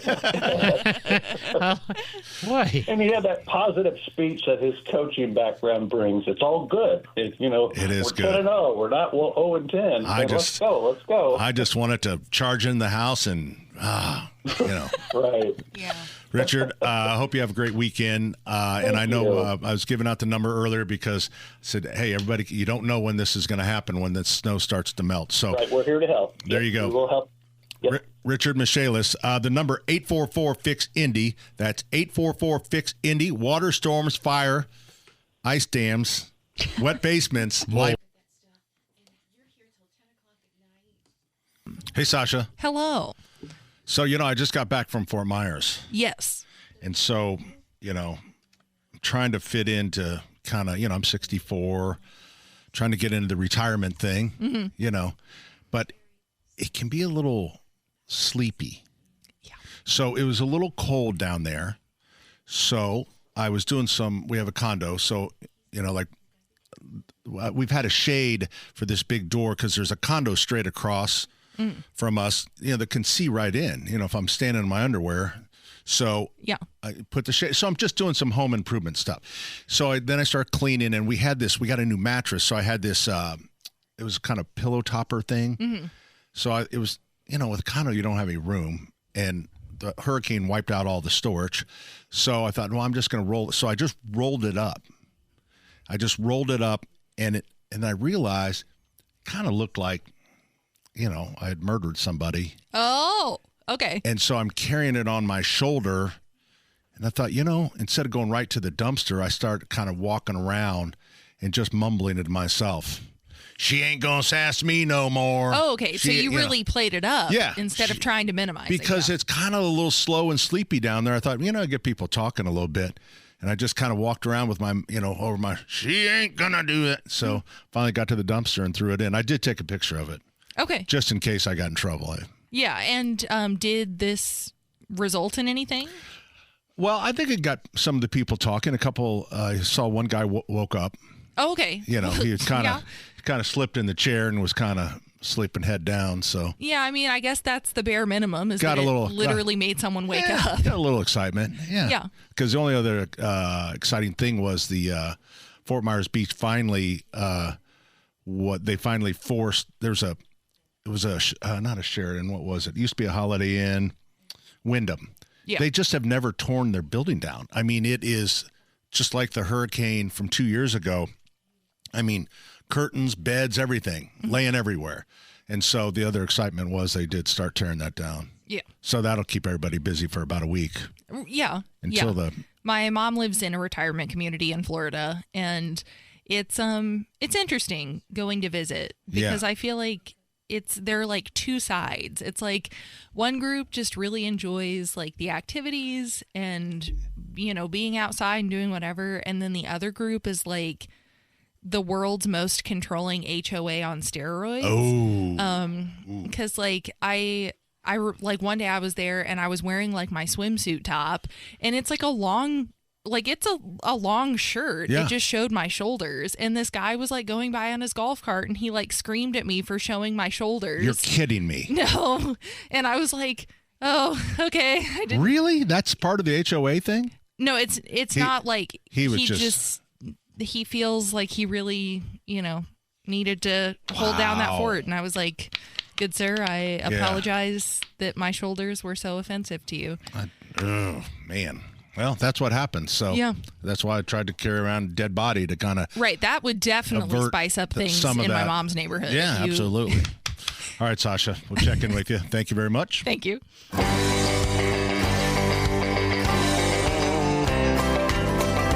Well, some folks say that grown-up men are still just little boys. That really the only difference is the price of our toys.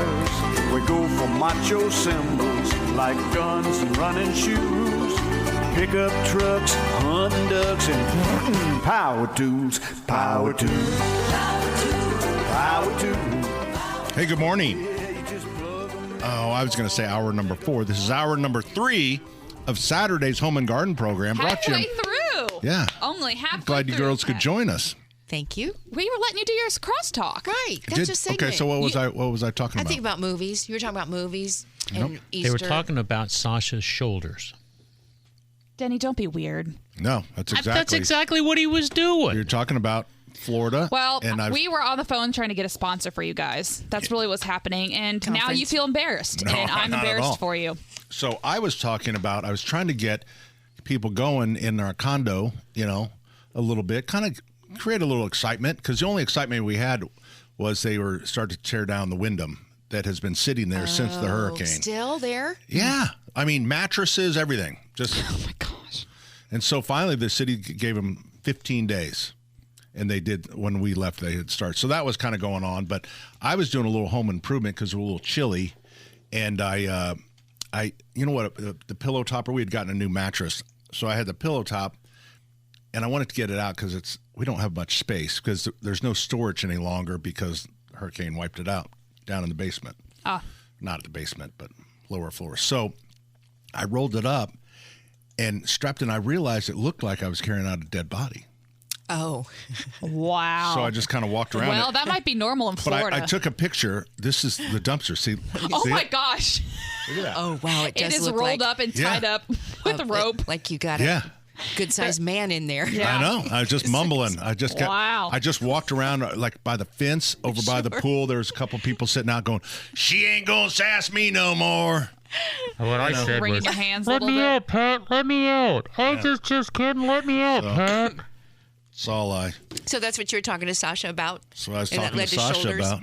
Well, so she was talking about her mom lives in a retirement community, and she just had her swim top, but it was a long shirt, but her shoulders, and some guy in a golf cart yelled at her for showing her shoulders. Scandalous. I know. Wow. You're gonna kill some of these old men, you sexy young lady. Oh, wow. Well, clearly we're You're sorry gonna give we somebody missed a out on heart that. attack.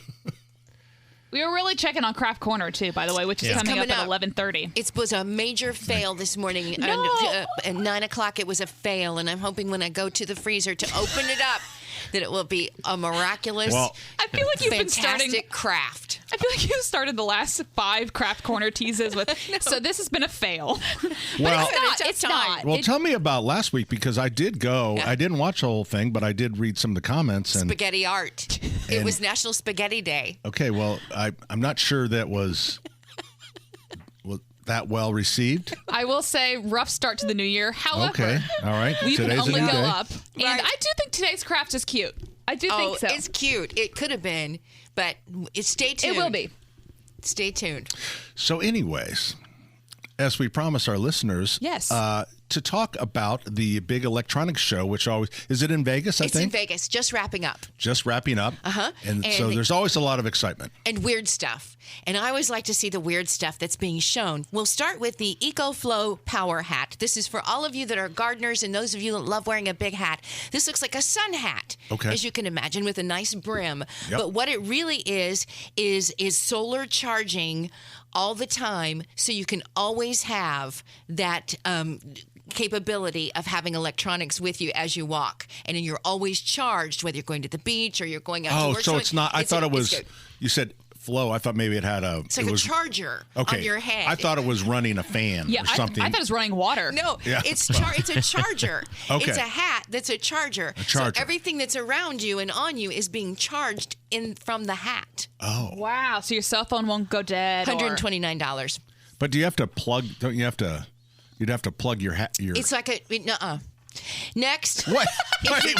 Wait. Wait. So you're saying if my phone is in my pocket, Right, it's- if I'm wearing the big floppy hat You on gotta a get sunny it. day, You can't it's charge it. automatically It's charged. charging. It's like you've set it on a charger. Yeah, it would take a magnetic. Listen, oh, never It's mind. the electronics show, and they can do whatever they want. I have a feeling you do plug it in the hat. I have a feeling. If you're tired of waiting for your hot beverage to cool down, Yes, actually.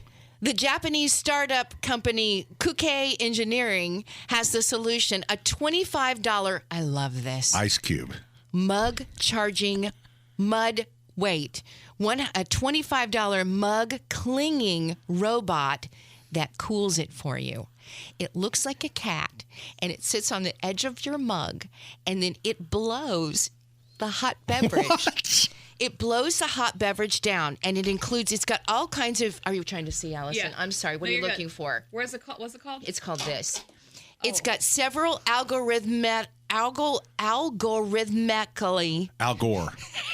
This is the type of stuff that used to be in the back of comic books.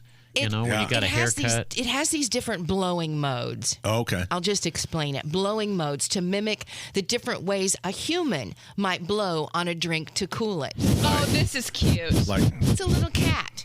And it sits there. It's $25, and you put it on the mug. Is that the and retail it or blows. wholesale? That's how much we would buy it for. Okay. and it blows on that beverage to cool it down in your soup. I think that could be a good Christmas gift. How about these $199 headphones that clean your ear canal? Oh, I've seen those. That's that gross. That's kind of gross, though. The EarSight Flow device does this, kind of cleans your ears without the cotton swabs or going to the doctor. The device looks like a pair of headphones, and then users get voice prompts throughout to help them kind of operate it correctly. And it contains tools for cleaning and drying your ears, as well as a skinny, bendable camera that goes inside your ear canal while you're doing it. Oh, you know what? I So you bet can watch yourself digging doctors your are ears. just thrilled about this How about one. that? I think that sounds dangerous. No, it's not. Shoving a camera in your ear? Uh-huh.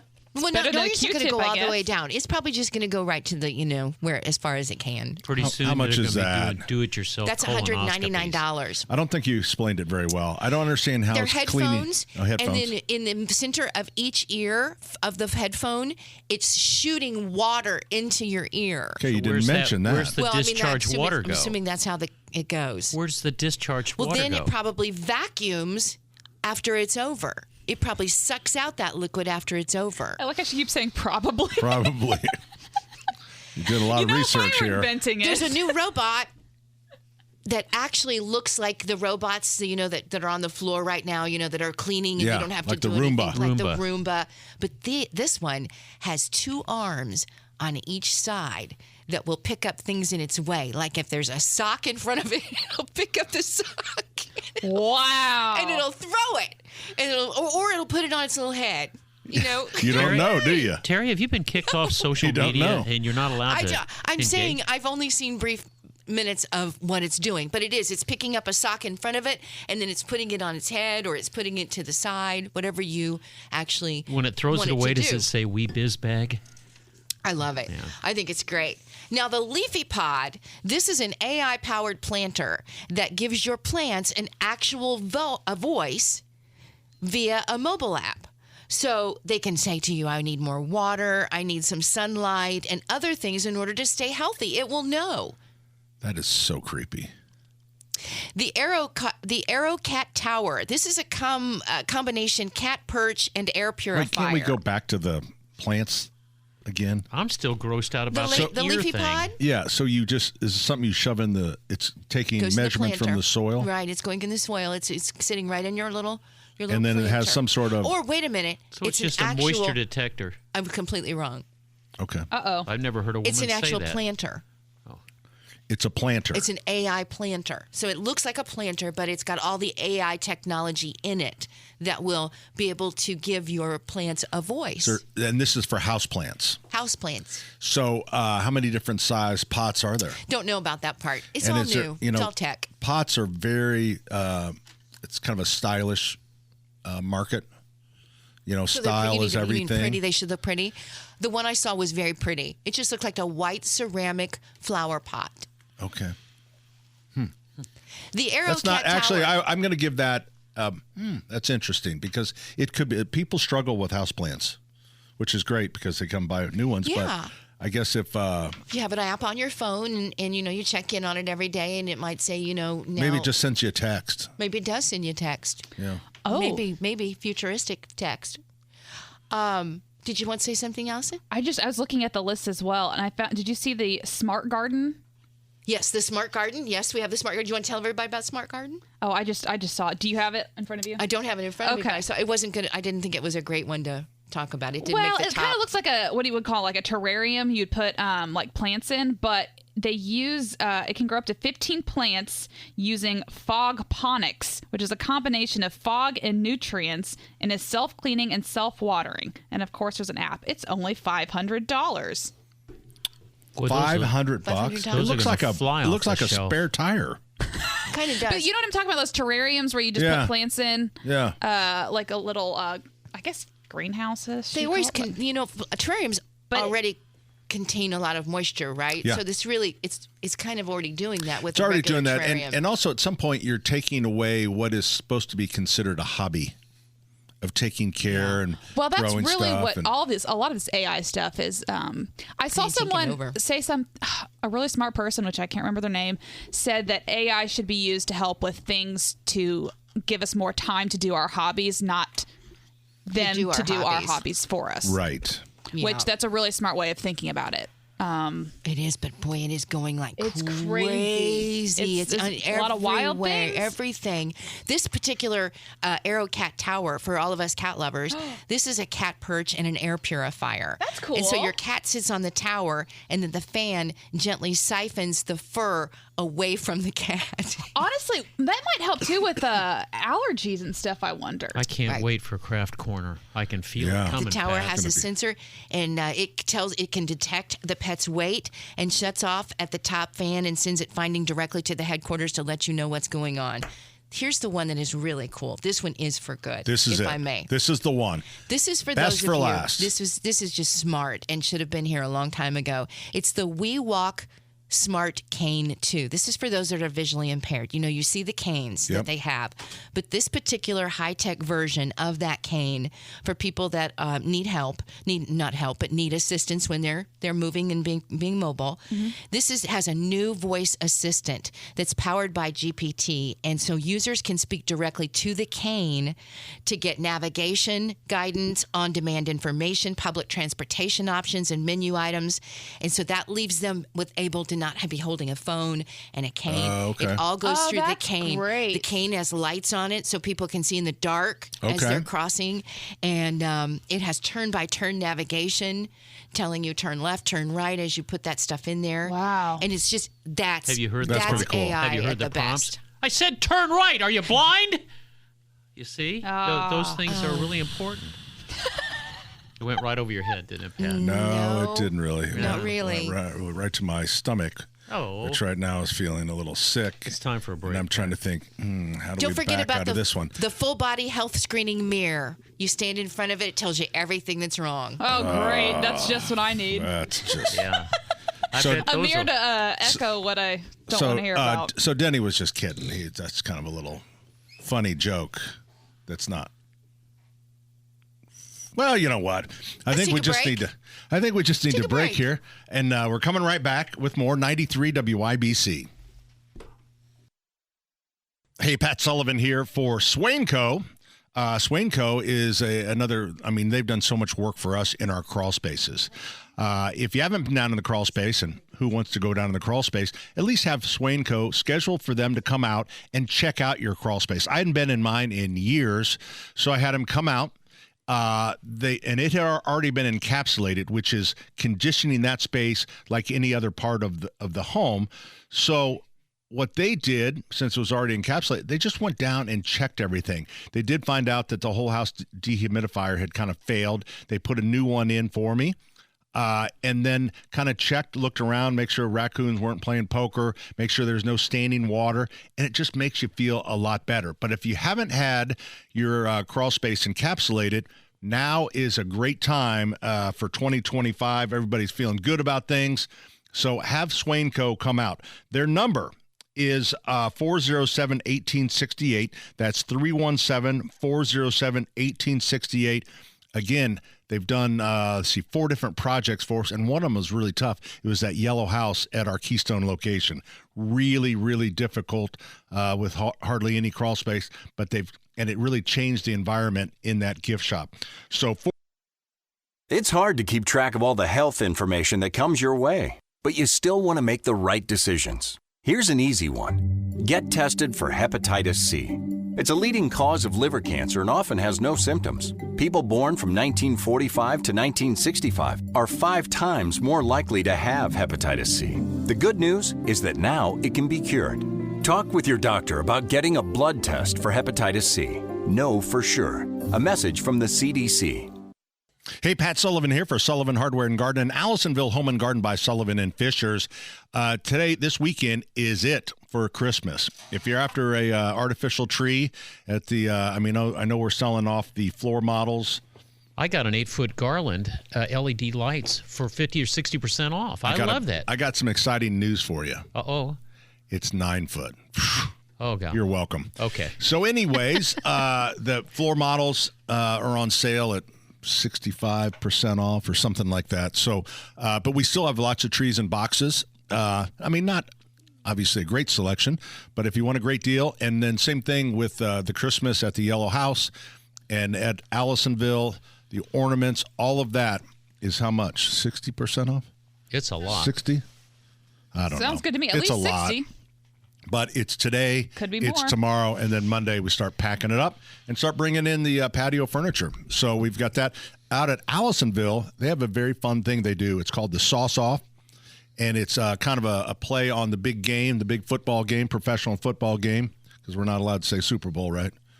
So, isn't that right? True. Okay, so, and then they kind of vote. So you get to go in and sample different sauces every week, and then it kind of goes down to the winner. So that's a lot of fun. Stop by Sullivan Hardware and Garden, won't you? 71st and Keystone. 49th and Penn. Don't forget Rich up in Cicero, Indiana. Allisonville Home and Garden by Sullivan and Fishers and SullivanHardware.com. Ethan, what kind of music is that?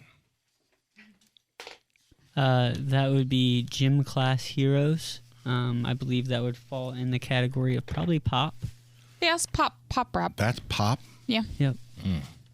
Hate to see rap. Okay, I was thinking a little James Taylor. We maybe, do like James Taylor. He did play Ed Sheeran earlier. Ed Sheeran, yeah. How about the Carpenters? Oh, I love the Carpenters. You can't beat her voice. We've only Just begun.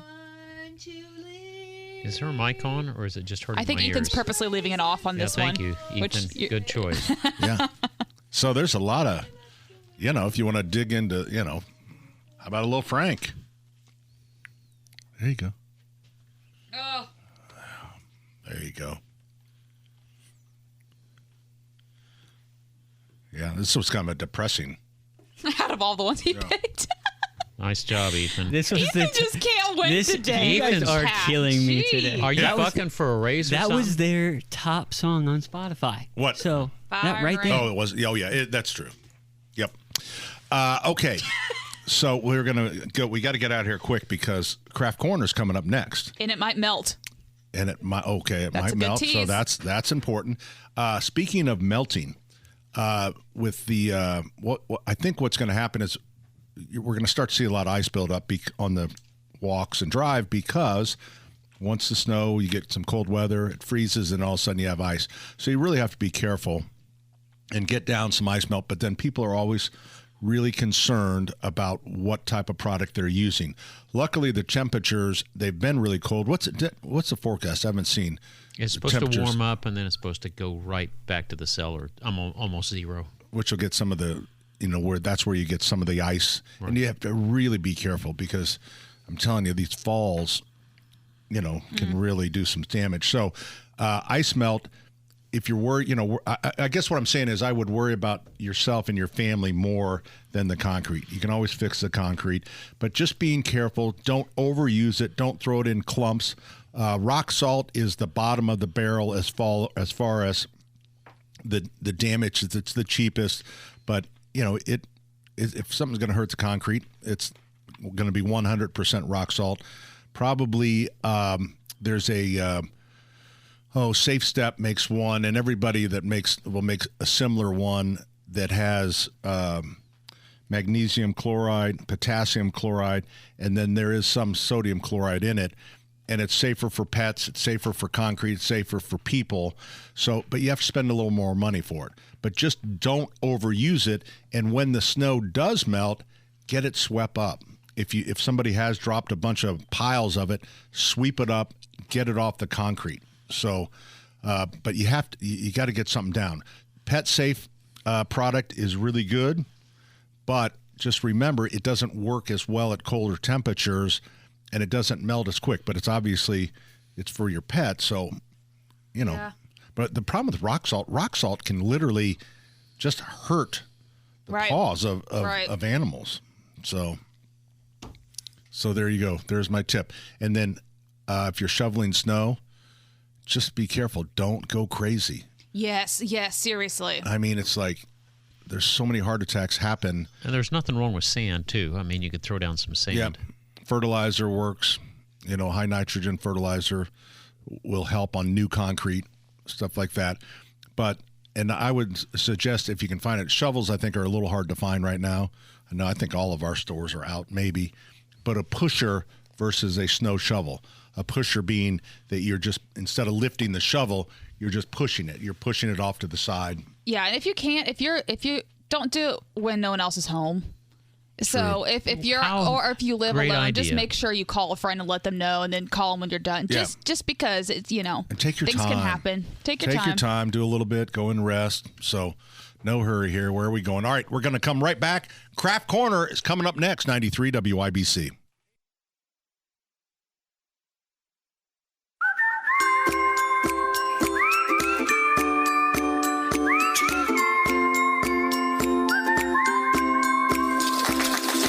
Stickers, buttons, and beads, doodles and doodads, you gotta see. We're gonna have a crafty-rific time. I got scissors, ribbons, tape, and Hey, ladies and gentlemen, boys and girls, too. a segment that could not possibly get more popular. It's Craft Corner. Craft Corner is brought to you, as is the show, in part by the Michaelis Corporation. Water, storms, fire, and wet basements. Life happens. Michaelis happens to help you through it. Ladies and gentlemen, I give you Terry Stacy. Hello, everybody. Allison is with me, too, and it's Craft Corner. Thank you all so much for watching. Let us know. Tell us who's watching when you get a chance, either Denny or Pat, either one of you. Denny's behind the camera. I'm on it. Okay. Oh, yay. Hi, everybody. Thank you. Comments will appear here. Okay. Great. So, Allison, my sister found a craft a couple of weeks ago. I knew it was going to be perfect, and then Allison found it too, and I thought this has got to be the one that we do today. What you're going to need, it's very simple. This is a nice outdoor winter craft we're making, and all you're going to need for this is any kind of an aluminum pan, any of your baking pans, any size, round, square. I would say the smaller the better. I think this is a good one. This is an 8x5, I'll bet you, 8x5. And you can get those pretty easily if you don't already have them. You're going to need a little bit of twine or ribbon if you've got some of that. You're going to need some rocks, round rocks. If you can find round white rocks, that's even better. And you're just going to need some sticks out of the yard. That's all you're going to need, and water. We're going to create this, ladies and gentlemen. This is something for the outside to hang out and a tree. Do you want to build a snowman? It's a snowman. Wow. Now, here's what happened. In ice. So, I don't know how to describe this on the radio for people to listen to if you're not seeing it. It's an ice block, essentially, with 3 rocks stacked up to be painted like a snowman that's frozen in the middle. And you can hang it on trees outside when it's so cold out. That's it. And it will stay just this way. Here's the thing. Now, here's what you're going to need. I think it's cute. I set mine outside yesterday, all day and all night, and it still did not freeze hard. Dana said, good morning, ladies. Good morning, Dana. Hey, Dana. So one of the keys to this is you're going to take your rocks, your 3 round rocks. You're going to create a snowman from these 3 round rocks. Do I paint them first? If you want to. A lot of people don't paint them if they can find a lighter rock that is round in the shape. Or make it look more natural. I decided to paint mine, and I used acrylic paint. And I used an orange marker and a black Sharpie, both waterproof. Both Sharpies, orange and black. Orange to make the carrot nose, and then also the black to make the coal eyes and the mouth, the smiling mouth. So as you can see, Allison is setting it up just like a snowman would look. Down below. Down just below. like that. And then you would need to put the smiley eyes and the carrot Jeff nose. says, I would like to hear more about Pat in his underwear. I would not. Charlie Brown said, I was out plowing snow all night, waking up just to watch this. Aww. Rebecca says, good morning. You all rock. And Al. Oh, look what she did. You all rock, and we're using rocks today. Oh, I love it. Al from St. Paul, Indiana. Hi, everyone. Love the show. Oh, thank you very much. We're glad you're all here and watching. Again, you're going to need, once you get your kind of your basic shape of your snowman, and you've made the eyes and the nose and the carrot, you got the carrot nose, right? Yep. It's a little one. And again, you can paint it white if you want to be more like snow, but you don't have to. This is very natural and should look natural. Then you're going to take your sticks, and those are going to be your 2 arms. You're going to break it up in half. Denny just mouthed to me that mine's ugly. Oh, really? With the mouth, I can see the eyes, but what? Well, you're looking at it upside down. Let's see. Well, they all kind of go into a circle, is what you mean, Denny? I think you hurt Allison's feelings. I think you did too. There's no bad in art. It's all It's all creative and anyway. Have you seen the banana taped to a wall? Right. That was sold for That's right. million. It did, because art. So once you get that done, and Just you've got your trying my sticks in that best. we're going to create, as you can see, Poor Allison Allison. making arms these for are the too snowman. big. You got to kind of make it fit within the limits of your tinfoil pan, your foil pan. Look, he's happy. He is happy. Once you get that done, He's scoring a goal. He's signaling Touchdown. it's pretty good. It's pretty good. Once you get that done, this is when you're going to pour your water over to get ready to freeze it. And here's the thing. Here's the key. Hot water is what you want. Hot water actually will freeze clear.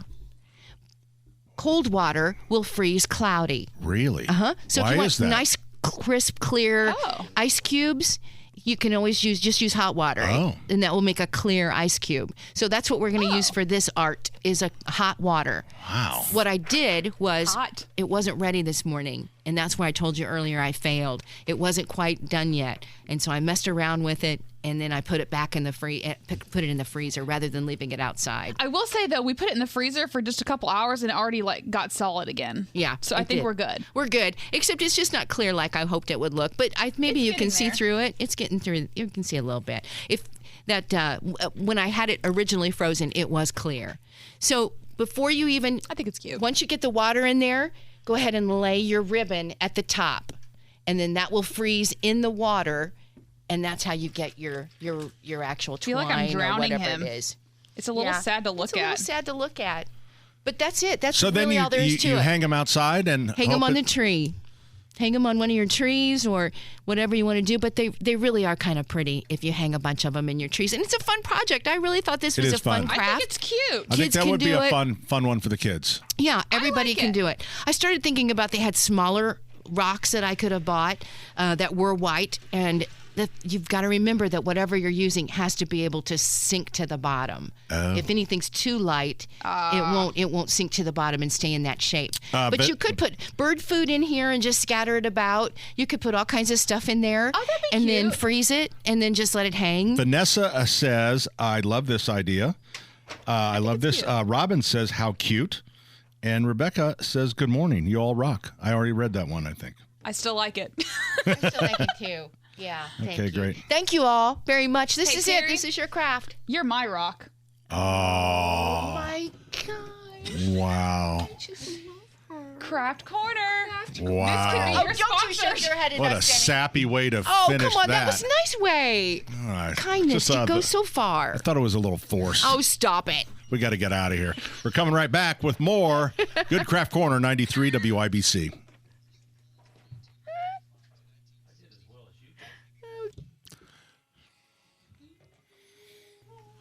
This is me doing my falsetto. Here it is. Yeah, now that's more like it. Now you're nailing it, Ethan. I'm going to let you take 1/4 out of the swear jar. Yeah. Uh-oh. Put it back Ethan, in. put it back in. You got to turn her mic on. Well, he just brought that quarter All back right, in. Drop it I back thought in. it was because I turned off the music. So. As Allison explained earlier, all of us except for Terry, we have a switch that we turn on and off our own microphone. So Ethan, who is sitting 10 feet away, has to turn her mic on, and he forgets, up to 72 times I feel this like show. we Well, took to the be- training wheels off Ethan too early. You know, he keeps crashing. So He right- has about 5 other things going on, but I will say this is a very poorly designed situation. The fact that 3 microphones have an on switch and then one just doesn't, I don't understand. It's designed by an accountant. It was designed by the accountant. Which is hilarious. But anyway. I don't know why I that don't is. either.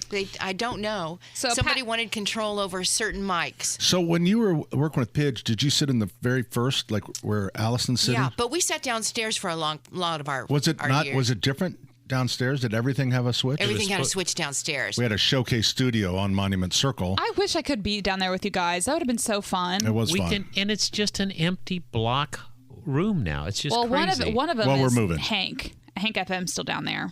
Yeah, we're moving, Dan. I so it thought doesn't Hank make was any on the sense. other side. I thought right below us. Mm-hmm. No, that was empty. There's no broadcast in there. That's still set up for a television studio, isn't it? That was ours. The other side. That was ours. The That's other right. side. Right. There's another one. Anyway, it doesn't matter. Denny, to get the trifecta of our snow information, the deep snow and furnaces. Some furnaces. The code has a limitation of how low you can put your intake and your blower on the outside. There are proving switches in your furnace that if it comes on and it can't get enough air or it can't discharge enough air, that switch won't open and it won't allow gas to go into the burner. And so you want to make sure that outside where those discharge pipes are and the air intake pipes, you got to make sure they're clean. And so you just knock the snow off. Just knock the snow off. That's what. And here's the other thing: if you've got a photocell, this week my outside lights wouldn't go off, and I kept thinking, "What's the matter with those lights?" And then I realized they're on a photocell. They were under a foot of snow, and I had to dig out the photocell because they put them in down low, like 12 inches or so. I've had my furnace pipe one time sucked up leaves. Oh yeah. There's supposed to be a cage around them, especially on the intake. That was going to be an extra $15, and I just didn't. I just didn't go for it. That doesn't sound like I thought like where they were adding on and trying to. That's where they were making all their money. The complications of furnaces. The furnaces we used to have all of our makeup air came from the house itself because the houses leaked, came in through the windows, came in through the doors. We had enough combustion air. Now the houses are so bloody tight that many people can't even burn a fireplace, Pat. When I was a kid and I was fixing up this house I bought when I was 18, I put my own furnace in. I took out a big oil burning. Oh yeah. Furnace I lived in a house with one of those. And then replaced it and went down to Capital Supply, got a furnace, and that was out. Well, that was before Google too, right? On YouTube. Yeah, that was before Google. And YouTube. So you just really did that from how? Pat looks like an unmade bed, but he really is a hard worker. I did all he my grubs life. it out. That's pretty amazing. Yeah. Could you still do it?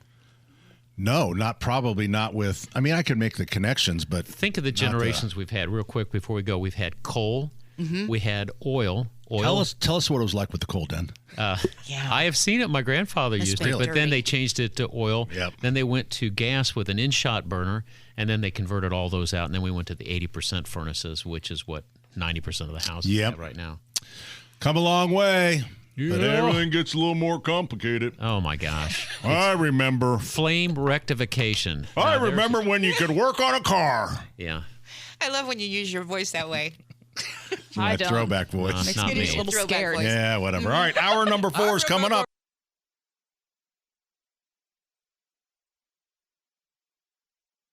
Yes, thanks to the IBEW for, thanks for letting them in and using the lobby downstairs. Was that you that unlocked the door? It was not. They didn't care about the lobby. They wanted the bathroom. Oh, well, fair enough. But, I mean, we always talk about it, just like when you put up your own Christmas tree. A lot of times there's the family, everybody's gathering around, and then it's generally just one person taking it down. It's similar here. There's a lot more electricians when it goes up. So, all right, so tell me more, because we got to fill in the blanks here. Jim Irsay as the bathing mountain man.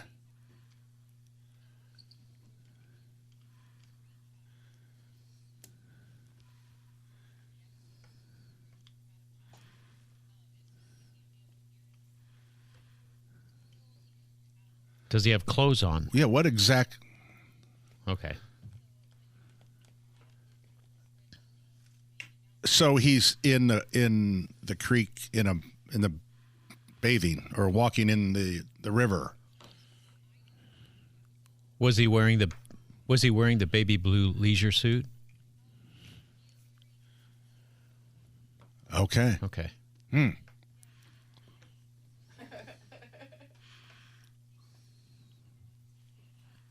What was the name? What was the name of it? The show?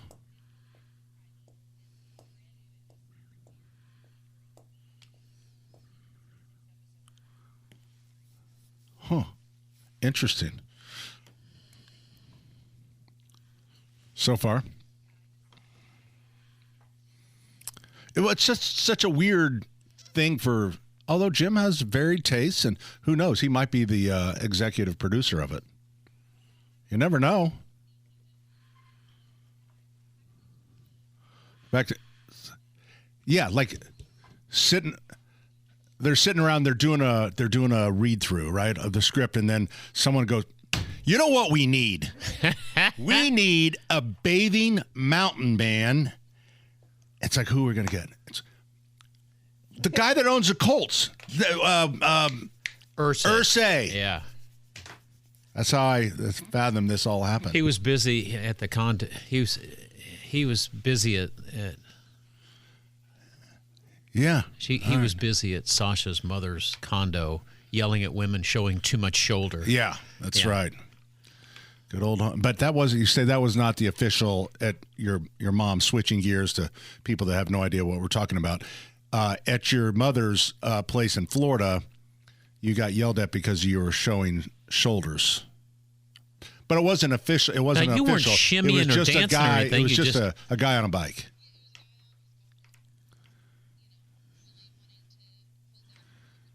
You know what you should have done? It's like, well, your zipper's down and your lights on. Well, I know, but the point is, at a retirement place in Florida, you got a 50-50 chance that his zipper is actually down. Yeah. Not only that, you got to stand up for yourself, Sasha. You can't be taking stuff from old geriatrics. No.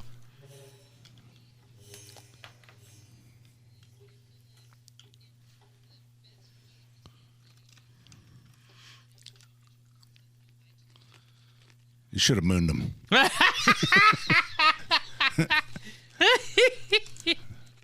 Yeah. Well, just saying.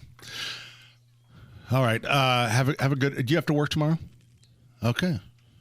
All right. Have a good weekend. All right. Thanks, Sasha.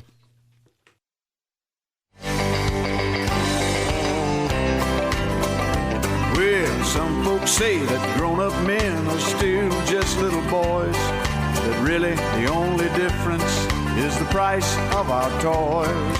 We go for macho symbols like guns and running shoes, pickup trucks, hunting ducks, and power tools. Power tools. Hey, good afternoon. Welcome. Hour number 4 of Saturday's Home and Garden program, brought to you in part by the Michaelis Corporation. Water, storms, fire, and wet basements. Life happens. Michaelis happens to help you through it. Denny's watching a video. Denny, could you turn that down? It was. Oh, your mic's not on. It was home and garden related. He's got people sending him pictures. People are sending me pictures of these snow rakes that you were talking about. What they look like, because I couldn't figure it in my head. They got spooky music behind it. So. They're pretty cool. I'm sorry, Allison. I didn't mean to. No, you're fine. Ethan was nervous because something was going over there. Oh, Ethan, he's finally found his job. 239-9393. We're in the third hour. He finally knows where the board is. We're going to open up the phone lines. Hour number 4. Okay. Angelo joins us on the program. Hi, Angelo. Hey, how's it going? It's going well, thank you. So anyhow, we've got a fireplace, and we changed the burners and changed the logs, and we haven't been using it, the old one, for a while. And when the pilot light stays lit, and when we crank up the fire itself, it'll start petering out, and then it'll go out, and then after a while it'll come back, and it'll just keep cycling back and forth. So I don't know if we have. Yeah, you need to blow out the gas line, so you'll want to shut it down. And it's sort of a tricky thing. Make sure the flue's open so you get a good draft effect. But then you're going to want to disconnect everything so you have a full half-inch line that's open. Then open up your gas control valve and try to blow as much as you can. And as soon as it really starts to stink up a little bit, wait a little bit, rehook it and see if it's just getting starved out for gas. It's like a clog in your gas line. And you hit the gas and the fuel pump's working, but it can't get enough through there. So put some Vaseline on your lips. Because you don't want the ashes to get onto your lips. That's actually a good tip. Yeah. No, use the gas pressure. Angelo, don't listen to Pat. He's in one of those moods today. Oh man. Well, I'm half Greek, so Pat should know something about that stuff since he went to Greece. Well, that's right. The other half is hillbilly. You know what? I've still got the picture of Pat in the thong when he was on the Greek Isles, and I'm saving that for something special. I'm saving it for a special time, Angelo. Oh yeah. Yeah. No, thank you. It was a white thong. You're not Greek unless you wear white. Oh, Well, that's true. Yeah. All right, Angelo, great to hear from you. All right. Well, has it been for a while, but the radio in my car finally died, and so I usually listen to iHeartRadio for a while, but since the radio went out on the car, now I do have to use iHeartRadio, so normally I don't listen to you guys this far. Good to hear you. I'm almost to Logan Sport. All right, man. We'll see you. Thanks. Hey, whoa. How are the roads? Yeah. How are your roads? My roads are just wet, as long as you stay on the main roads. When you get on the country roads, they can be really treacherous. All right. You behave yourself, okay? Thanks, Angelo. Speaking of Logansport, our friend Dave Dugan has a gig going on in Logansport on the 17th. Okay. That's all I remember. Yeah, the State Theater in Logansport for the Dave Dugan, his Victim of Circumstances tour. That's his new tour. I actually love that name. Yeah. But yeah, he'll be there in Logansport Friday, January 17th, the statetheaterlive.com for tickets. There you go. On the 17th. What time is it? Night sometime, obviously. Is it at night? Probably yeah, not. I would Is it a comedy he's not show doing at night? a 2 p.m. show on a Friday. Well, But it might be popular. yeah. Never know. Yeah, I would say 7. Hey, can I That's a mention guess. Today is the last day for Windsor Jewelry. Oh. Today's the last day. Oh. This is their final day. They had extended it just by a week. They still have some inventory left, and you can't imagine how fantastic the prices are if you're looking for something. I think they still have some pearls and Pat's watches. taking me down there after the show to some buy me pretty something things. special. Yeah. But I thought it stop was over really- and say goodbye to Greg and So they're retiring? Lisa. They're retiring, but there's been some talk and hope that somebody's going to buy that place and continue keeping it in Windsor Jewelry. I don't know if they will or not, but at the moment, today is the very, very last day. That sale's been I think held he's doing over. the right thing. He's running down his inventory, Pat, so people don't have to buy the inventory. They can buy the going operation, but they'll bring in their own inventory. So he's Greg trying and to Lynn. I'm sorry, I said Lisa. Lynn. So from what I hear, there's a lot of navel rings. Navel rings. You know, belly Left button. over from early 2000s. Oh, I was thinking like stuff you got from like the military. I know. Oh, no. All right, she was thinking rings. Army-Navy football game. So if you're a fan of belly rings, They still have some? Yeah. I didn't check those out. I'll have to You look for didn't? Yeah, those. I'm They have pre- pearls? I sure like a pearl in my no, belly. it's most of the inventory was just Terry. belly rings. So it's I left. like the big pearl too. Just Not pop that it little right in your tiny belly thing. button. I like Yeah. the one the size of a $50. I like to hang that thing right there on my belly. Yeah. And, You know, and it's funny. sometimes I like just to shake. And Hey, sometimes hey. to save the money. God, the visual of this. Oh, my goodness. Yeah, just sometimes. Now I know. See, I would Never mind. take. I'm not saying I would it. actually just take a pearl Just a pearl. and just shove it right in my belly button. But the thing is, We'd never see that pearl if again. I start laughing really hard, it like about put your eye out. Yeah. You'll shoot your eye out, kid. So yeah, all right. Yeah, that's just a hazard at that point. All right, Pat, I want to talk to Vonnie because Vonnie was busting poor Ethan, who's got a big issue today. Ethan's, in therapy over all this. But everybody, let's all give him Vonnie a big home and garden welcome. Hi, Vonnie. Hello, guys. How are you today? Sounds like you're all pretty happy. We are happy. So, Okay, here's what my question. What didn't you like? Yeah, go wait a ahead. minute. What didn't you like about Ethan's music? Did I like? No. Why didn't you like it? It was just awful. That's all. You just I'm used to like Beach Boys.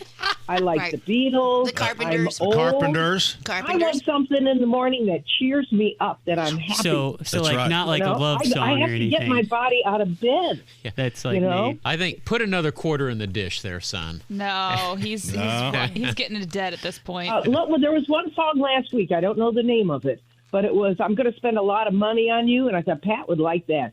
I'm going to Yeah. win her like I got my eye on you. It's like I got my eye on you. Do you remember what that's that was, a good Ethan? one. Okay. Yeah, that's the one. Yeah. On you. Ba, ba, ba, Well, ba. All right, Bonnie. And you're going to You, spend ba, money? ba, ba, ba. I I'm love not saying that. a word. Now that you've done the employee review for us for the first 90 days, what else have you got? That's it. Okay. At night, when you shower, your bathroom fills up with all this moist air. So you flip on a little switch, and it pulls it out. There's a fan that pulls it out. It goes up to your roof and out this vent. Now, that moisture, when it's 23 degrees out, isn't it going to solidify on that? And then you're going to have ice that melts later? Yeah, well, sort of. when we get enough air going through it, the dilution capacity, what we call the concentration of the moisture within the air envelope that's being shoved up there, if we keep the fan going for at least 5 minutes after, what do you think, Pat? 5 to 10 minutes total after the shower, we should be able to get it out without any ice formation.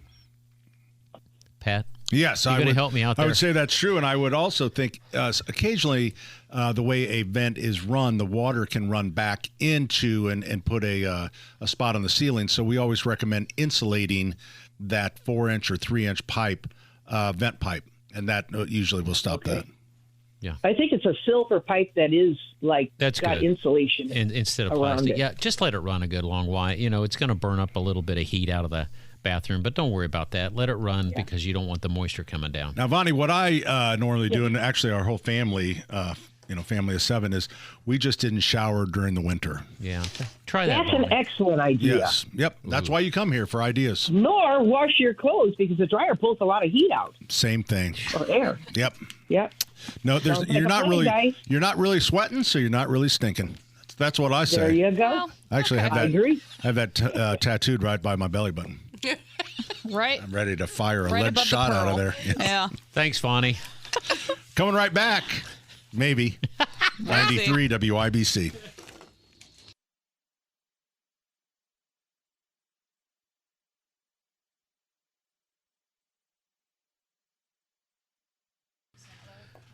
This one's for Vonnie.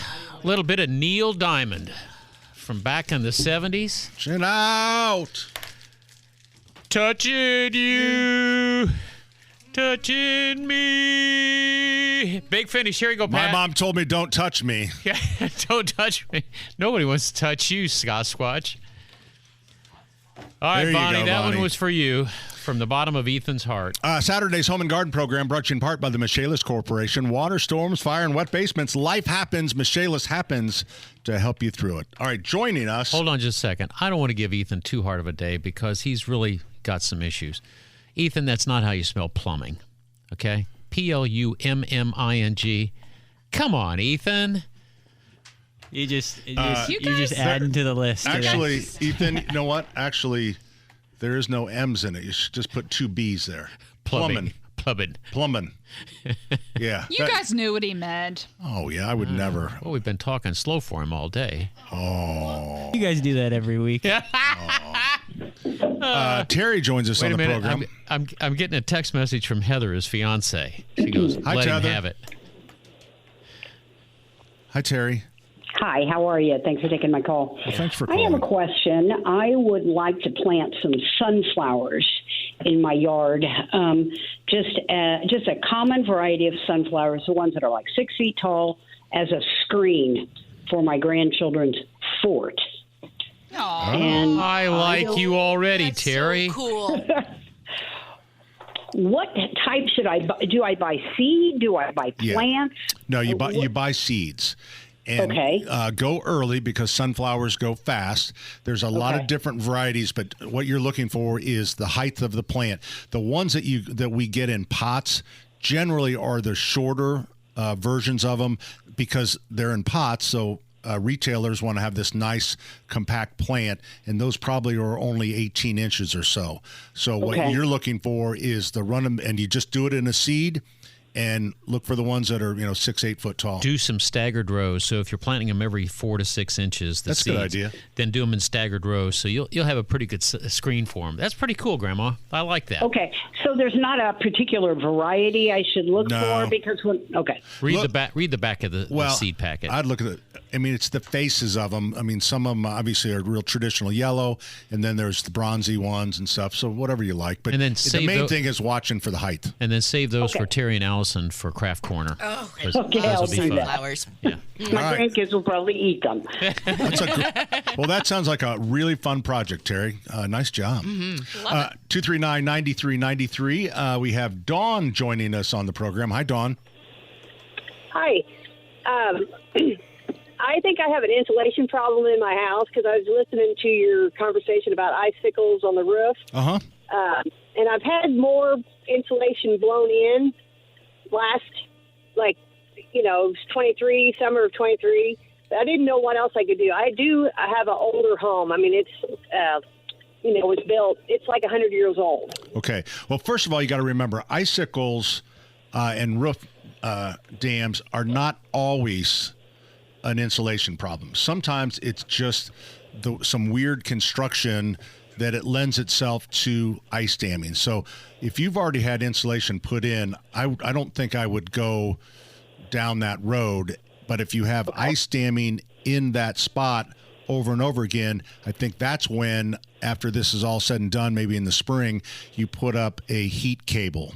And the heat cable, yeah, it stays there permanently. What it does, it zigzags. It goes up the roof about 6 or 8 or maybe a foot, then down, then it loops into the gutter, back up, and you have this zigzag thing so that it keeps the gutter warm, and that first foot or 18 inches of roof will stay warm, and then you will not have any ice dams. And all you do is when it's going to snow, you just plug it in.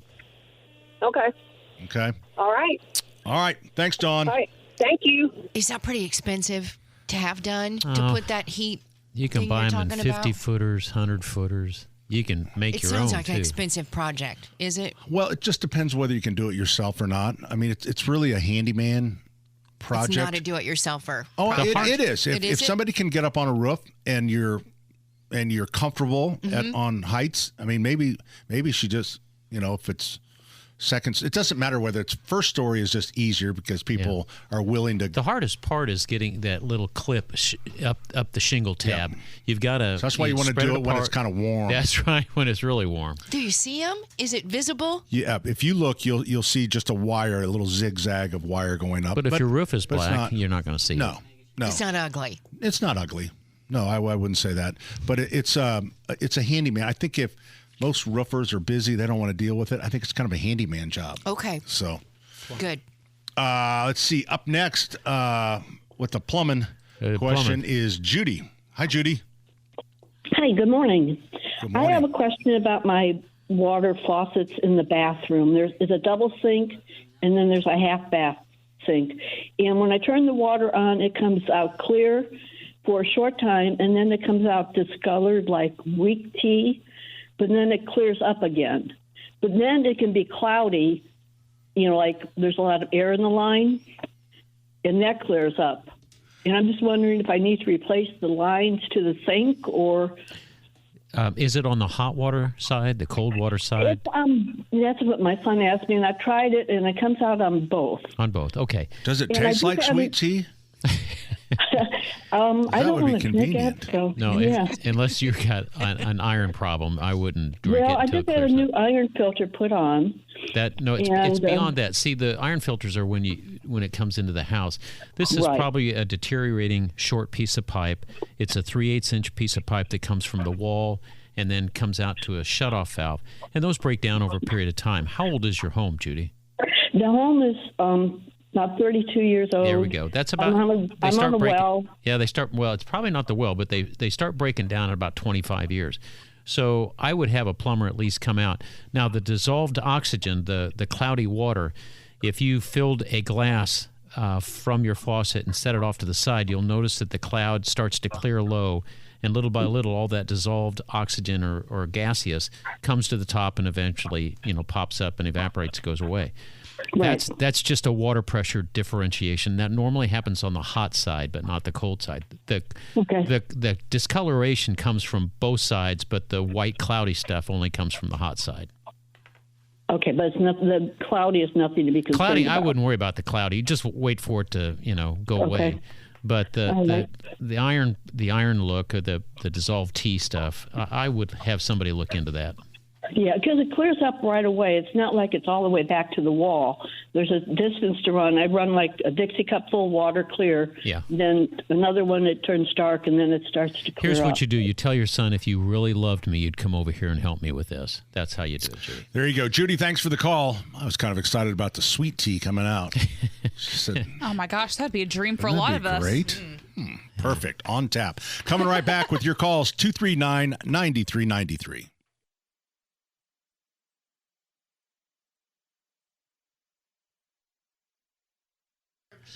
Just for a second, we saw the sun on Monument Circle. I think we all fainted But it's gone again. Why didn't you tell us? Well, you were talking. I didn't want to interrupt The you. Home and Garden Program brought to you in part by the Michaelis Corporation. Turn on her mic. Quarter. There's only 4 more strands, 8 more strands are left on the world's largest Christmas tree. It's almost over. IBEW has taken down the strands for the world's largest Christmas tree. Water, storms, fire, and wet basements. And mold. Life happens. Michaelis happens to help you through it. 844-FIX-INDY. Yay. Just the way I wrote it. Now did you want to talk about the IBEW? No, we're done. My son-in-law is a proud member. My buddy who has worked on my farm here for 5 years, got out of school, has paid off all of his debts, and he's in his 3rd year as an apprentice, happy as a pig in mud, and he's making money. And get a trade, guys. If you're listening and you don't know what to do, get a trade. They pay for your schooling. They pay you well. They've got benefits. And we need more craftsmen. I told you my son-in-law is really smart, Dave. Dave is really smart. So he is going to, and I don't want to overstate what he's doing, but for the apprentices, he's going to be either teaching some of the math or maybe helping remedial, whatever. But he's going to be a little involved in when I was helping teaching the apprentices. When I was teaching plumbing school, every once in a while you'd have one of those kids came through that really understood like 45-degree offsets. The best one I ever had was a fellow by the name of Brian Fuller, and he taught more people how to do rolling offset. It's when you're going a direction, you come up at a 45 and you go over. It sounds simple. I know that. But it's really hard to do the calculations. Brian was a genius at it, and he was a better teacher than I was. What kind of calculations? Plumbers and electricians. Goes downhill. I thought you were going to tell me that Dave was really good on low-voltage stuff. Probably is. Jeff joins us on the program, has a question for Allison. No, actually, I don't. There was a caller that... Jeff, play along, Jeff. Come on. Jeff, I thought you'd play along. You've been here long enough. He's been through a lot. I like Give him a break. I like him being honest. I do too. All right. No, not at all. Go ahead, Jeff. I'm so sorry. Your previous caller about the downspout problem of freezing up on there. Listen, you have to think about one thing when you do this, talking to an excavator, is it's okay for the water to come down the downspout, your gutters or whatever, but you have to have a place for it to release. So, unfortunately, I live with no swales on each side of my neighbors. So I've suffered this problem forever because I can't get the water to the street, which is actually higher than my house. So you have to think about what you're doing here and not only getting the water off the roof down the downspout before it freezes and has to have a way away from the property, because I've used Indiana Foundation, because what's happened is the water collects around my house here in Martinsville, which is built in an artesian well. Oh, so, you just steered right into it. You steered, bottle it. Bottle it and sell it at a farmer's market. Yeah, you should. You got what I'm saying, right? You got to get the water away from the house. Jeff, you're not wanting to play at all. You got what I'm saying. Down to business. We got you, Jeff. That's a bummer, though. Yeah, we've trust me. Over the years, so many callers that call in, and the water sits in the back of the property. It's wet, and it's like trying to come up with a way, to give them some sort of remedy that is doable has never been easy. I'm so sorry, man. I shouldn't have called, but thanks. Oh, you should definitely call. Always call. You call Jeff. you're always welcome, Jeff. Wow. That ended not well. You made him mad, I think. No, I didn't. That didn't make. He sounded. He's just gone. There wasn't like. That's a good idea. Artesian well, bottle it, sell it at farmers market. That's supposed to be. People came from all over the world to drink that water, to swim in that water, and to bathe in that water. So and if you're just healthful, if you're just joining us, Jeff is a regular caller. Regular Jeff, and he has had a house in. He had a house in Malibu. That was burnt. Inherited from his fire. grandparents. So very old. They've been home. renting it out for about 30 years, he said. But it's all gone. Famous people. Everything sometimes. is gone. Mel Gibson lived there. I bet he's late on his he rent. said a very famous couple was in it right now. Didn't he say a pretty famous Wait couple? a minute. He's still with us. Hang on just a second. I don't Hey, think he's Jeff, allowed you to still say. there? I am. I don't know why, but I'm still here. Yeah, boy. Did we hurt your feelings? Jeff, you're one of our listeners. favorites, man. Not at all. You couldn't hurt my feelings with a bunch of six-pack. Hey, Pats. what about? Hey, Jeff, what about Mel Gibson? Was he late on the rent? Never, and I called back to tell you that I was wrong. It was $8,000 a month for each of us. Okay. Oh, $24,000 a month. 16. Oh, yeah, That makes more sense. $8,000 per rental month. It was $8,000 each. That was 24 grand. That makes way more sense. That's a haircut. I'm sorry, way buddy. more sense. That's amazing. Hey, now listen, don't forget on your taxes. Talk to your tax professional. When you have a capital loss like this that is not insurable, that you might have a loss carry forward for the next 25 years of your life. At least explore it, Jeff. We have the best attorneys. My parents had F. Lee Bailey as an attorney, so listen to me. We're still in that group. Wow. So I have the best attorneys that are still trying to figure this out of why we couldn't buy fire insurance in the state of California for 30 years. So it's okay, man. It's all good. All right, Everybody's buddy. alive. Yeah. Right? That's right. Everyone's alive. Right. Yeah. You know what the priest you know what the priest says when he says goodbye? Go and sin no more. See you, buddy. Poor guy. See you, man. See you. Poor guy. I think Pat owes him a quarter. You think? for Maybe that? two. Did I cut him off? No, just feel like You should give him something. No, I just think he's just a little emotional this week, and he should be. Yeah. For that, a piece of his grandparents' house that they've had so long, and they've kept What it a in shape bummer. and kind of What kept a it how their bummer. grandparents had it. Remodeled So- it and restored it a couple times. After Mel Gibson had a rager there. Hey, I like Mel he's Gibson. he's a really interesting guy. I'd like to have sit down with him for a while. And have. Did you see him on have Joe something to Rogan eat this week? And just listening. No, I'm talking about regular Jeff. Oh. Yeah, Regular Jeff has got some amazing stories. I'll bet you. I bet he does. A lot to tell. Yep.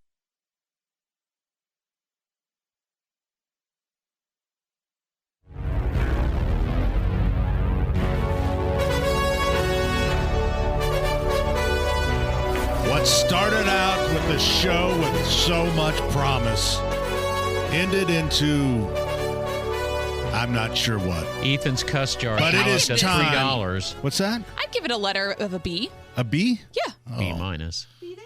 Wow. I don't know. Hey, Ethan, turn Ethan on. just took us down to B minus. Wow. put another quarter quarter in in the the pot, swear son. jar. You're up to $5 I'm just now. gonna go. He's swimming in his quarters. They'll make it easy for you. I just won't come. No. No. And then you don't have to worry about a thing. You don't have to worry about this extra mic. Hey, Pat. It'll be You know, okay. I'll do my. It's the speed round where we take your questions at 239-9393 and we get right through them. The speed round is brought to you by The pride of Bartholomew County, Thompson Furniture and Mattress in Columbus. Great pricing on Lazy Boy. Indiana-made Smith Brothers Furniture. Hey, listen, it's Smith Brothers. What the heck, Nero? Mattresses made in Indiana. Maintenance-free outdoor furniture. Pat, free delivery up to 75 miles. It's ThompsonFurniture.net. Who's ready for the speed Good round? people. Fulton joins us. Hello, guys. How are you? Good, Good, Fulton. How are you? Doing all right. I was wondering if you guys listen to JMV Takeover.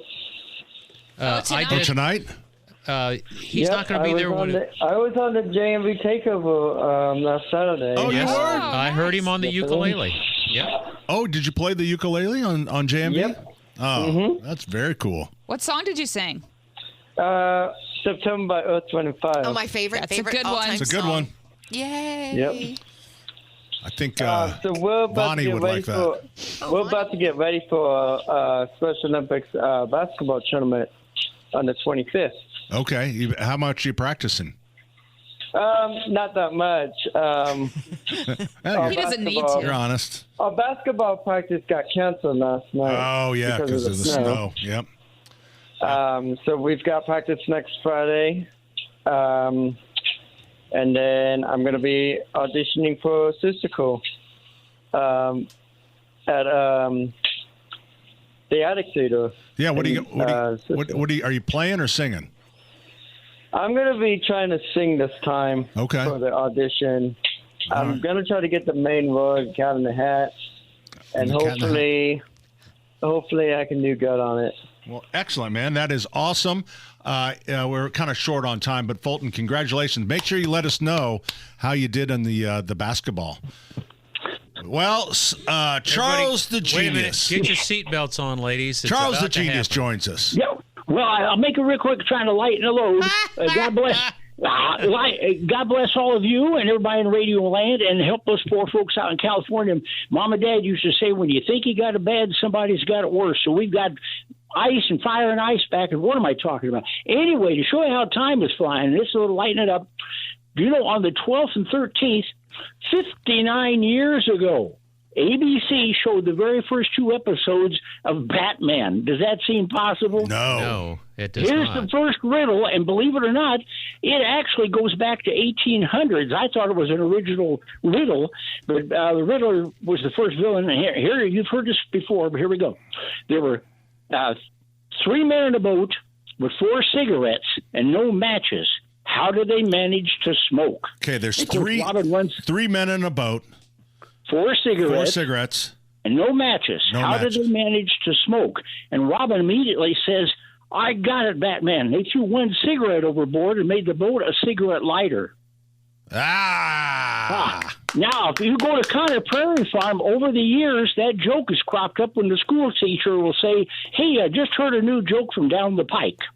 And they've actually, when I saw it, but it's, 59 years ago, just time-wise, it doesn't seem possible. But at one time, I'm sure Allison can punch this up, for a split second, for about 3 weeks before people wised up, they had, I've heard variances anywhere from 75 to 95% of all televisions in the U.S.